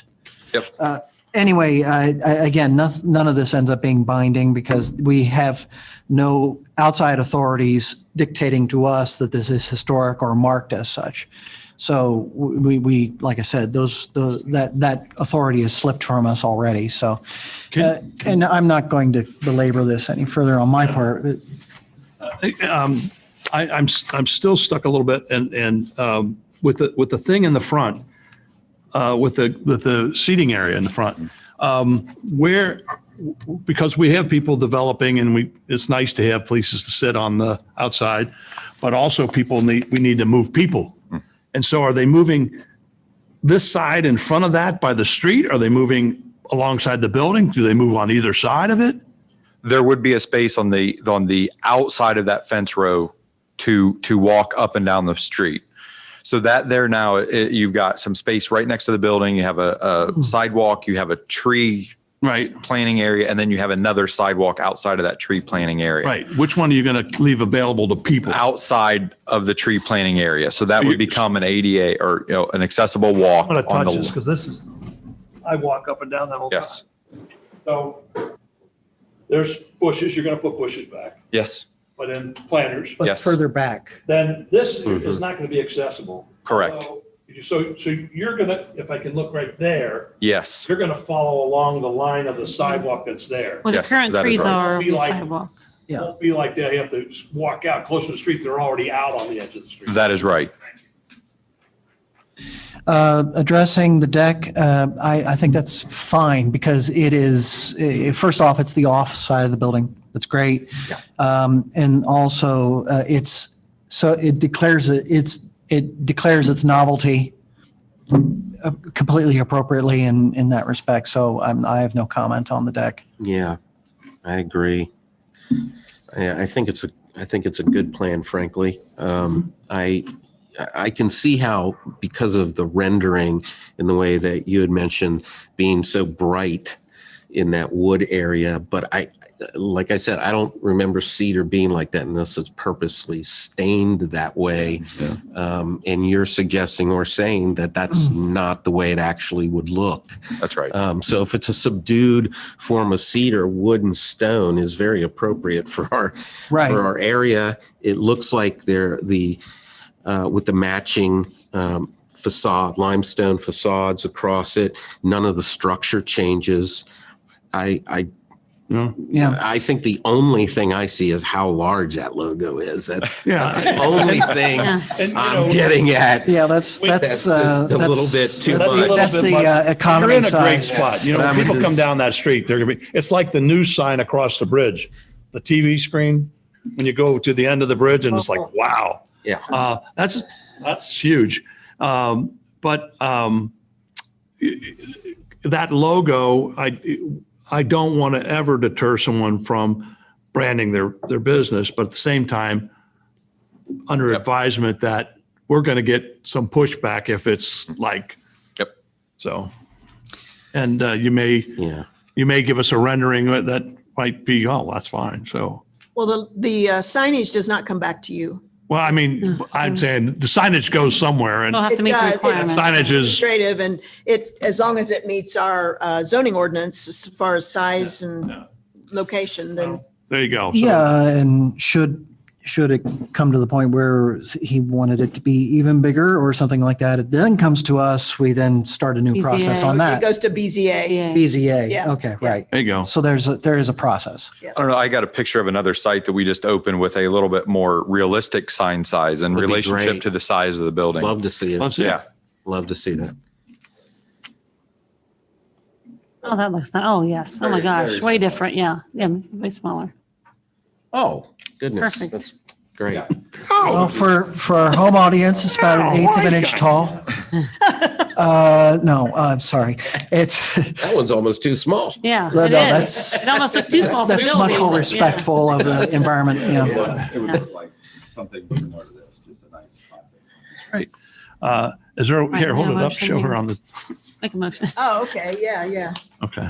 We're only on number two. Show but never Everybody, gets we're on we'll number never Show one. the get through if camera. We don't. Is this the camera that I should use here? I don't know if this is going to work. Hopefully you can see. No, that's Can you okay. acknowledge? Say no. No, it's not there. Well, It's a much more respectful size, ma'am. I mean, we will Thank just you. go ahead and say that, so. we Thanks for the appreciate your opportunity. input. Thank We, you. we, I think you appreciate the Absolutely, input. absolutely. It's Thank you. helpful to, Would, if there's, it seems like we've kind of beat a dead horse on this. Yeah, one. we're Good. past. Yeah, can we, would somebody like to make a motion on this? I'd like to. Is there anybody else that wants to? John? Anybody? Or is anybody else in the audience like to Yeah. speak to this? No? Then we will, John, if you could make a motion. Two motions, one for the conditional use. And one for the second part, which was, I'd like to initially move that we Outdoor approve the conditional use of office use on the first floor. And it's other We mixed. do them separate or can we do them and the together? outdoor seating I area. do them separate, just, Oh, okay. Yeah, so that's the first thing. Second. And there's, do you want to make a motion on adding an outdoor seating area in front of the building? Yeah, vote We have first. to do that Yeah, vote separately. first. let's Is vote that on One at a those. time, So yeah. do them completely separate. Okay, I got you. I got you. Call the vote. Anybody have a second? I did already. Lisa did. We have a second? I did. Ms. Evans, Yes. Mr. Pell, Yes. Mr. Brumley, Yes, Mr. Wenstrup. Yes. Anybody make a motion, please, for point proposal B? I make a motion that we approve with the caveats as shown in the later part of the document, the outdoor seating area, which is to be an amenity of members of the building. Second. Please, No voice vote, just a- voice, yeah, all who, Aye. aye. aye. Aye. Okay, the proposal You're going to have fence jumpers drinking beer. has been approved. Thank you very much. Thank you. They be calling you. There you go. Okay, next one up on the list is the Chez Rene French Bistro. Like to, Staff reports, I know I emailed them. making some changes. Thank you. Thank you. Pam, if you could.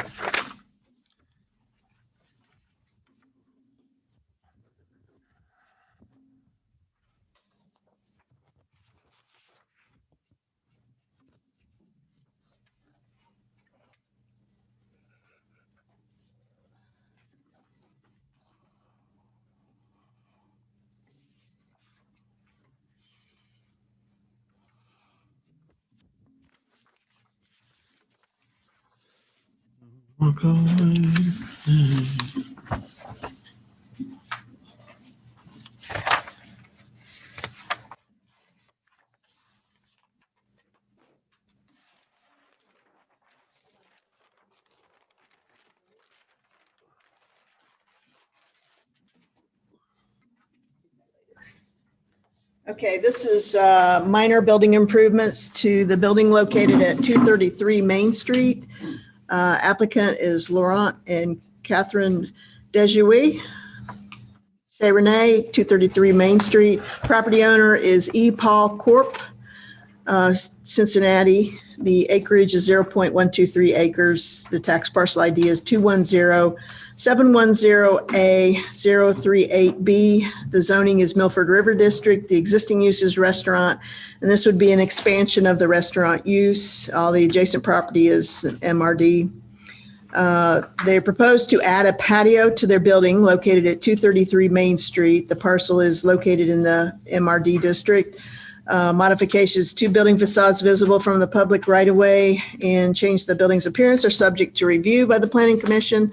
The applicant proposes constructing a 352 square foot deck on the side of the building facing Locust Street. The deck would measure 22 feet by 16 feet. The applicant has not provided detail on materials, so staff would ask the applicant to provide these details at the Planning Commission meeting. One concern identified by the fire department is the existing stairway shown on page 2. Like to see the egress path from the rear second level door and stairwell. Outdoor dining has become essential for restaurants during these challenging times. Staff supports the concept of the deck if the fire department is satisfied that the applicant meets their safety concerns. The applicant must apply for a building permit, so the fire department must review and approve the application. Staff recommends approval of the minor building improvements with the condition that city approval is contingent on review and approval by engineer and any other local, state, and federal agencies. And the drawing, based on the drawing, it appears that it's a wood type of deck. But the applicant, is the applicant? Okay. If you want to come up and.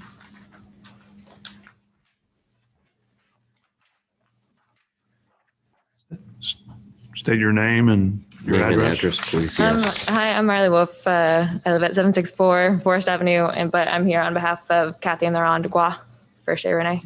Okay. And that's how you pronounce it, Dejoie? They probably do a better job than I do, but Is it? that's how I I pronounce don't it. Wasn't sure. I thought you did good with just saying their first names. All right, Catherine. Okay, so All right. Are we asking questions or is she sharing? I There was a question about materials. I know that was in the document too. Do you have any insight on that? It'll be cedar wood that they Cedar plan on wood. using. Okay. like a natural wood decking, like Yeah, just- people put on their house. I'm still trying to understand. So the old, just because I haven't been in that back part since it used to be Big Papa's, but like in this picture where this van is, that's where you go into the kitchen. Is that where the deck's going or is it going in front of this building? So it'll go partially over. They have that whole building, so it'll be slightly past the doorway area. So like from the deck, you can't get inside the restaurant. You'll be able to, it'll be raised, so you'll be able to get into the kitchen, and they're building a bar area, so you'll be able to access it that way as well. Okay, so like from this back of this room right here, maybe?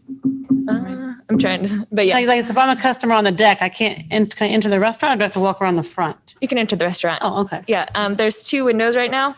They're gonna bust those Okay. open. On the back part here. Sorry, does that make sense? Bust these 2 windows open, is that what you're talking about? Or on the back of that, where it used to be the store, on the back of that Oh, store? I see, right here. Yeah. Okay. Okay, Sorry, they're gonna put 2 French doors there. gotcha. And That that'll makes go into sense. their bar area. That makes sense, okay. Who's doing the construction? I'm not sure. I'd have to follow up on that. Do you know, as far as the stairway? The top floor, the This top right level here? one. They will be removing that because the top floor is only used for storage at this time. There's no public access to it at all. Okay, because that is something you definitely want to check with the fire department before you even put plans together. I would recommend that maybe we set up a meeting to meet out there and take a look, because it's better to get fire department involved early so they can give you some idea. They may not let you remove the stairwell. So that's why I say you need to check with them. Yeah, I can relay that to them. Yeah. It might be part of the egress plan Right. from the second floor. So Who made these renderings? The drawings? I'm sorry. yes, Yeah, I'm not sure. An outside. Okay, like we're used to seeing drawings that are a little more substantive as far as materials and so forth, and so that's why it's a little difficult. Since it stands out like there's a large box. You know what I'm talking about? The large box. Right now, there's a bush in front of the the American Cornhole Building, there's a door and a window and a bush, and then there's 2 cars, right? Yep. Well, in the rendering, there's a box, a very large box in front of those windows. I'll show you which I'm talking about. Oh, I see what you're. What is that? I am not sure. Because I mean, it's right on the street. If it's a dumpster, it's a no deal. I wouldn't think it would be a dump. It doesn't look like it'd be a What dumpster. else could it possibly Yeah. be? It looks like a solid box. And so that's something that I want to know about. I do like the additional landscaping. I wonder if it's HVAC or something. Those HVAC would have to breathe. They can't have it closed up in a box. yeah, I know that Yeah, on the air picture conditioning above, will you be can see going it better. on- Sorry, go ahead. Yeah, I've been Google mapping it here, trying to figure out what's If going it's on actually there. something there, yeah. Well, it's behind those bushes. Yeah, right now there's bushes there. Yeah, it's too big to be behind the existing bushes. I would guess HVAC, but. I don't know what it is. It could just be something like wrong with the drawing, because it also shows a bush in front of that door, which I'm sure there won't be. So like, I think it's just maybe a mix up in the drawing, maybe. Yeah, I mean, I can't imagine that there would be an addition, that kind of addition for the deck. I mean, the deck looks nice. Yeah, deck looks.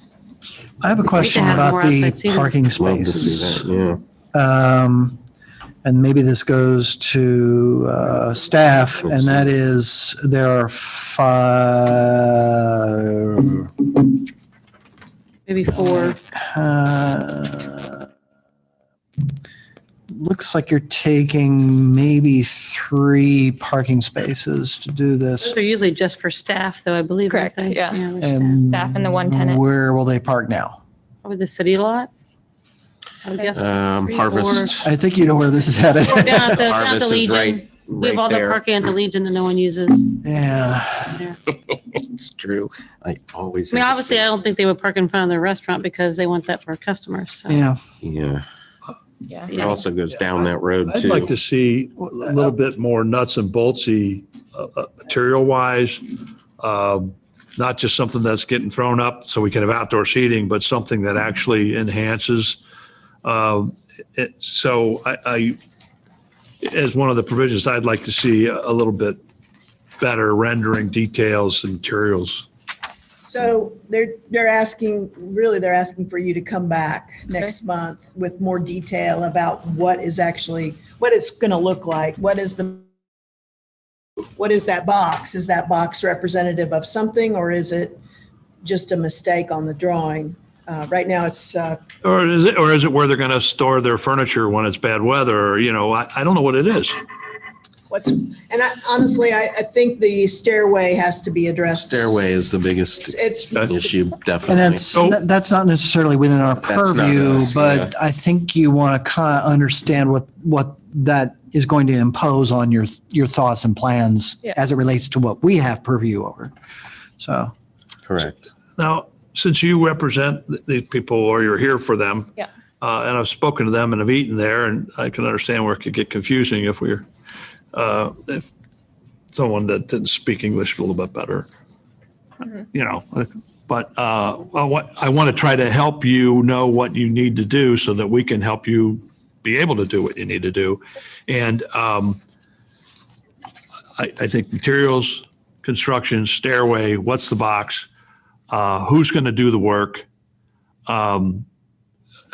Because if they're just going to throw a deck on there themselves, that probably wouldn't fly. They make a heck of a Marie salad, but I don't know how they do with the deck. I mean, I can't say for certain, but I mean, currently they're doing all that bar work inside, and I imagine it's the same contractor extending outside. Am I extending your office too much to say if you need to know in more detail what it is that helps us approve these things, work directly with Pam in her office? Is that fair? yeah, I mean, the communication is a little bit difficult. Yeah. That's part of the issue, but that's, like I said, I would recommend meeting with Phil, the fire marshal. I'll be happy to set that up. I would do that before doing anything else, because the stairway really impacts whether you go forward or how you go forward. yeah, the usability of your whole plan may come into question for you, not for our understand. legality. It's just, Yeah, if we can't move the stairs, and the whole thing Yeah, picture is no longer. if you have a stairway coming down right where you want your door to be, you might just need to revise your plan significantly. And we're all delighted that the business is doing well. Oh, absolutely. Yeah. We want to help however we can. So Just so I make sure I'm clear. So you want to understand where the stair is going. You want us to meet with the fire department, and you expect a rendering that is more clear as to what materials are being used. That tells us what these things are. And we're serving you by asking these things, really.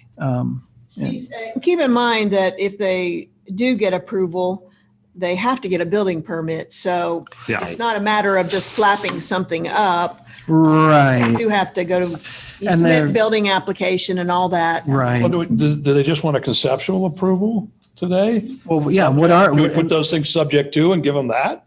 What are we trying to Yeah, I mean, I'm okay with the deck as long as, like you said, the fire department approves it. Yeah, as long as they do it, I think it's Staff okay. approves materials. Materials. Can we make concept- Because it meets the I thought the requirements. concept was fine. It's just some of these details, which would have to be resolved if they're going to get a building permit. Right. So you already have on here about the Make a motion. fire department. Yeah. Can we just add on Or at about least a staff question approving about it. materials? Just approval of materials. Can we defer to staff about the materials? Yeah, Especially that's since right. this is not the prime frontage of the property. Right. So if we just add that, then we can let it go through, and then Pam can deal with all the other things. The administrative, the building permit, the fire department issue is the biggest issue. So I think that is our way forward. Yeah. What was that? I think that is the way forward. Yeah. You're absolutely correct. Yeah. So, okay. And Rethink. so let's get our nouns and verbs in a row here. We're looking to approve the site plan? What are we trying to Minor do? building improvements Approve minor building improvements. on the property at 233 Main Street with the condition. Of other agencies. Other agencies. Staff approval of materials. Material, construction, which has to be done anyway, stairway, meeting fire with the department. fire marshal and stairway Yeah. issue. So we need to go ahead and actually kind of enumerate this.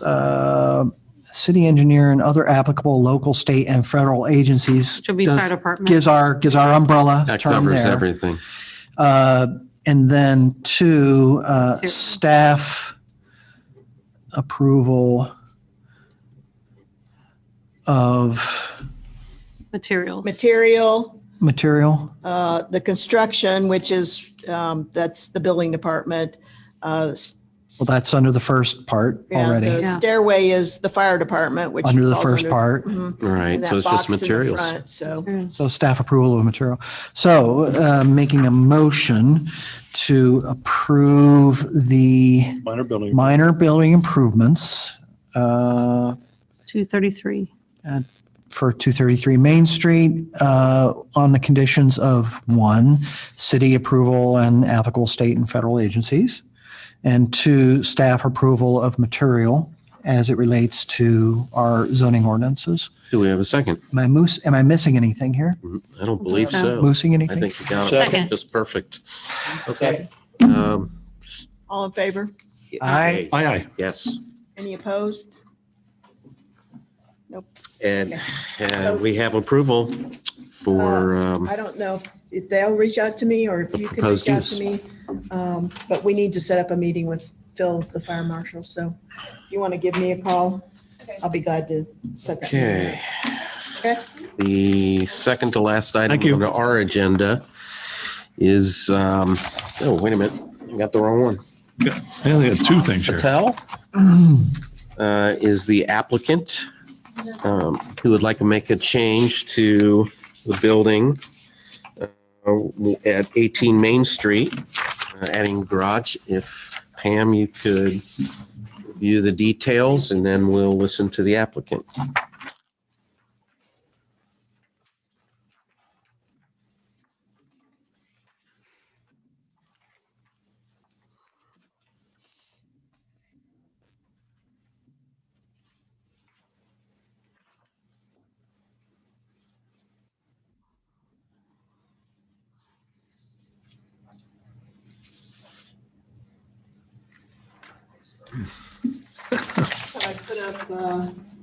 There used to be a garage door there. Yes, that's. Yeah. Fire Yes, it department. used to be, yeah. Oh, look at that old picture. Look, Great. there's John's car. It might be. These are minor building improvements at 18 Main. The applicant and property owner is Ash Patel out of Loveland, Ohio. Acreage is 0.466 acres. Tax parcel 210-709.007C. Zoning is Milford River District. The existing use is vacant and the proposed use is to be determined. North, south, and west is zoned MRD, and to the east, that's behind the property, is zoned R3 Single Family Residential. Ash Patel proposes to add a garage door to the front of the building located at 18 Main Street. The building is currently vacant. The modifications to the facade, which are visible from the public right-of-way, and change the appearance of the building are subject to review.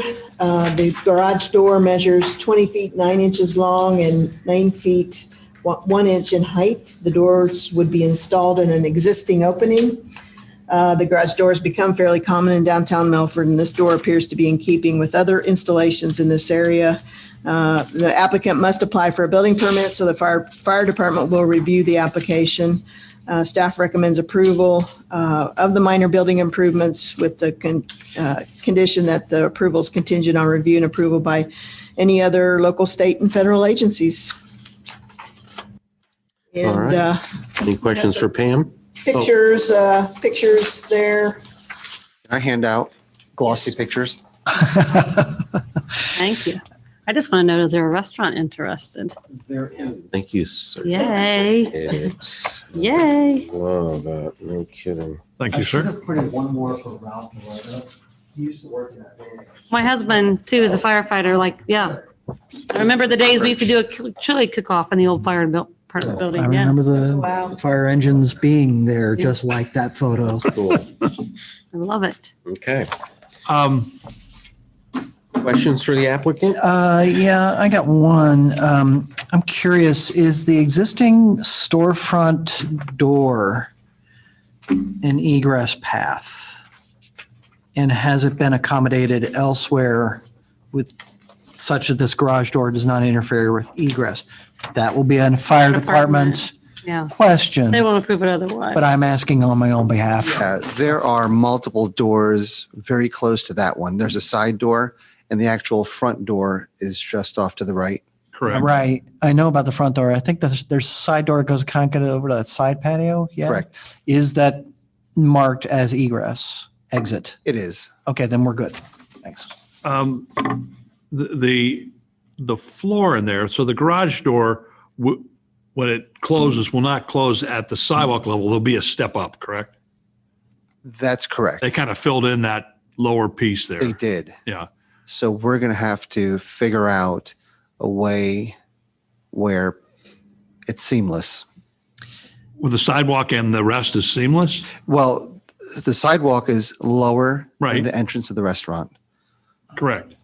So our intention would be to put furniture along there and not have it so much as an egress, but more as an open air feel. Open air feel. And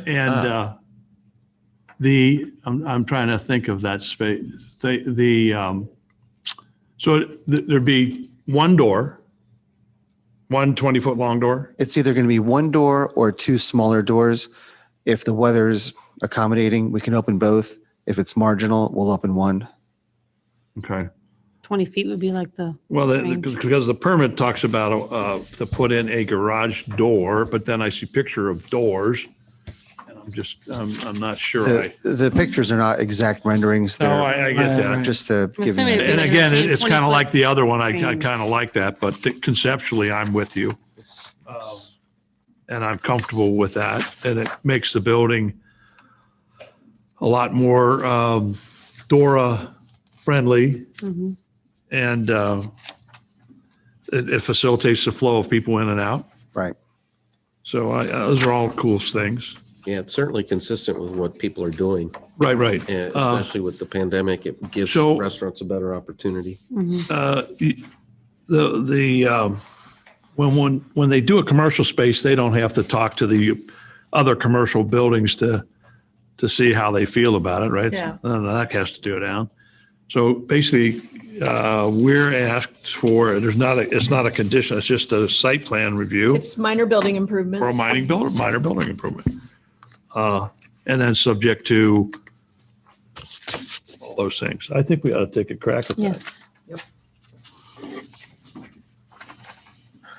Are you saying You you're want ready to to make? swing or do I'm you want not, me to swing? I'm not that articulate, you know Are you- that. But I'll take a shot at it. I move that we approve the minor building improvement requested by Mr. Ash Patel at 18 Main Street, in which he proposes to add a garage door or doors in the opening in front of the main part of that building to the left of the entry door.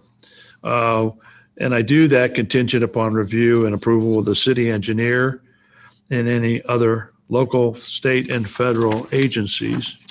Any second? Second. We have a motion. Pam? All in favor? Aye. Thank you. Thanks for the help. Thank you. Thank you. Have a great evening. By the way, just FYI, I'm curious, Yes. is it, do you prefer Ash or Osh? Osh. Osh. Yes. Did I say it wrong? I said it wrong. That's okay. Everyone does. Osh. But that's okay. Thank you That's so cool. much. Osh. Are you. you able to share with us at all what? Yeah, it's gonna be a hamburger place? No. I have a signed NDA, but it's going to be a great experienced team coming in there. I think the community will be impressed. It'll be something special. Okay. Awesome. Right. Does Fantastic. okay, I understand the NDA, but I'll ask this, does this business communicate directly with the street life? Absolutely. Okay, thank you. Is it bigger than a bread box? We got 20 more questions. It'll be, 20 more questions. Yeah. Does it involve exotic dancing? When is the announcement gonna happen? It's not up to me. Okay. It's up to the operators. Okay.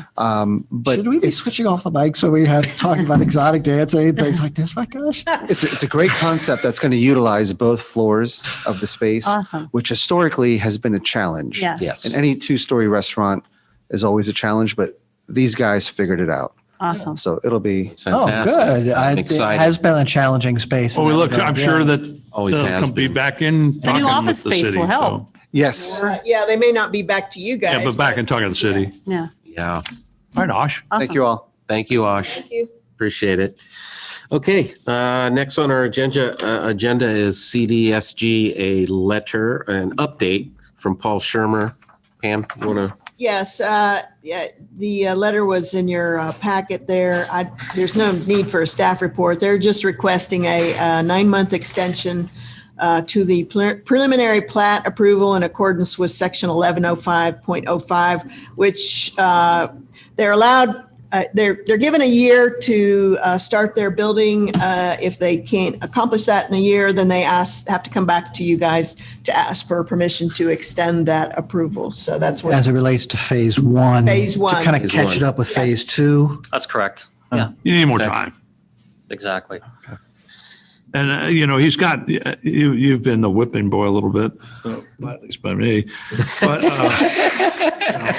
but you know what we're trying to, this is hard. I mean, you got people who want to protect the residential part and but we love our burgeoning downtown. So you're part of something special. And I think taking a little more time would be appreciated by us because you really have come back enough times to know what our concerns are, what the concerns are of people in the neighborhood. Right. And the people in the neighborhood, half the problem's there. That's their neighborhood. But we don't want it to be made any worse. But if together you can make it better for everybody, that would be ideal. So I'd love to give you all the time you need to figure that out. And we don't want to see this wither. No, it sounds great. Thank I you very agree. much. I agree. Oh, you had to sit Would for someone, 2 hours. let's get this one done fast. What? Anybody want to make a motion then? I know we give him more time. Oh, wait, that's not in front of us, is it? A Yeah, motion you to do just- that? Is it? I would do it that Oh, way. Okay, well then, okay, take a voice. We're all in a, Who seconded? Me, Okay. anybody. All in favor? Aye. Hi. Okay. Okay. All right. Thank you very All right, much. thank Welcome. you. Appreciate it. Well, why couldn't we have done that at 6 o'clock, right? Really, poor guy. People coming in, I don't know if you weren't here all You know, it was great to hear all the other stuff going on. Yeah. Yeah. John, you were nice to everybody tonight, so. What was that? He said that after he got the approval, by the way. I didn't hear what he But said. the mics 'cause I weren't hear off. bad, so, The mics were not off. you know, Thank you for coming. I appreciate it. Thank you. you know, there's these communities where this stuff is going on. You know, we have a responsibility, and then we've got people who we have to listen to. I mean, when you're building in a residential area like that, we have to listen to it. And not only that, we have to be responsive. And sometimes some of the stuff that you've learned in this process, the stuff that you wouldn't have known otherwise. Now you can take that into account and still make a hell of a nice place, but something that fits in. So, Pam, if there's nothing else, I nothing close this and we close the adjourn at 8:14 PM. Second to the adjournment. Done. Did you turn the tape off?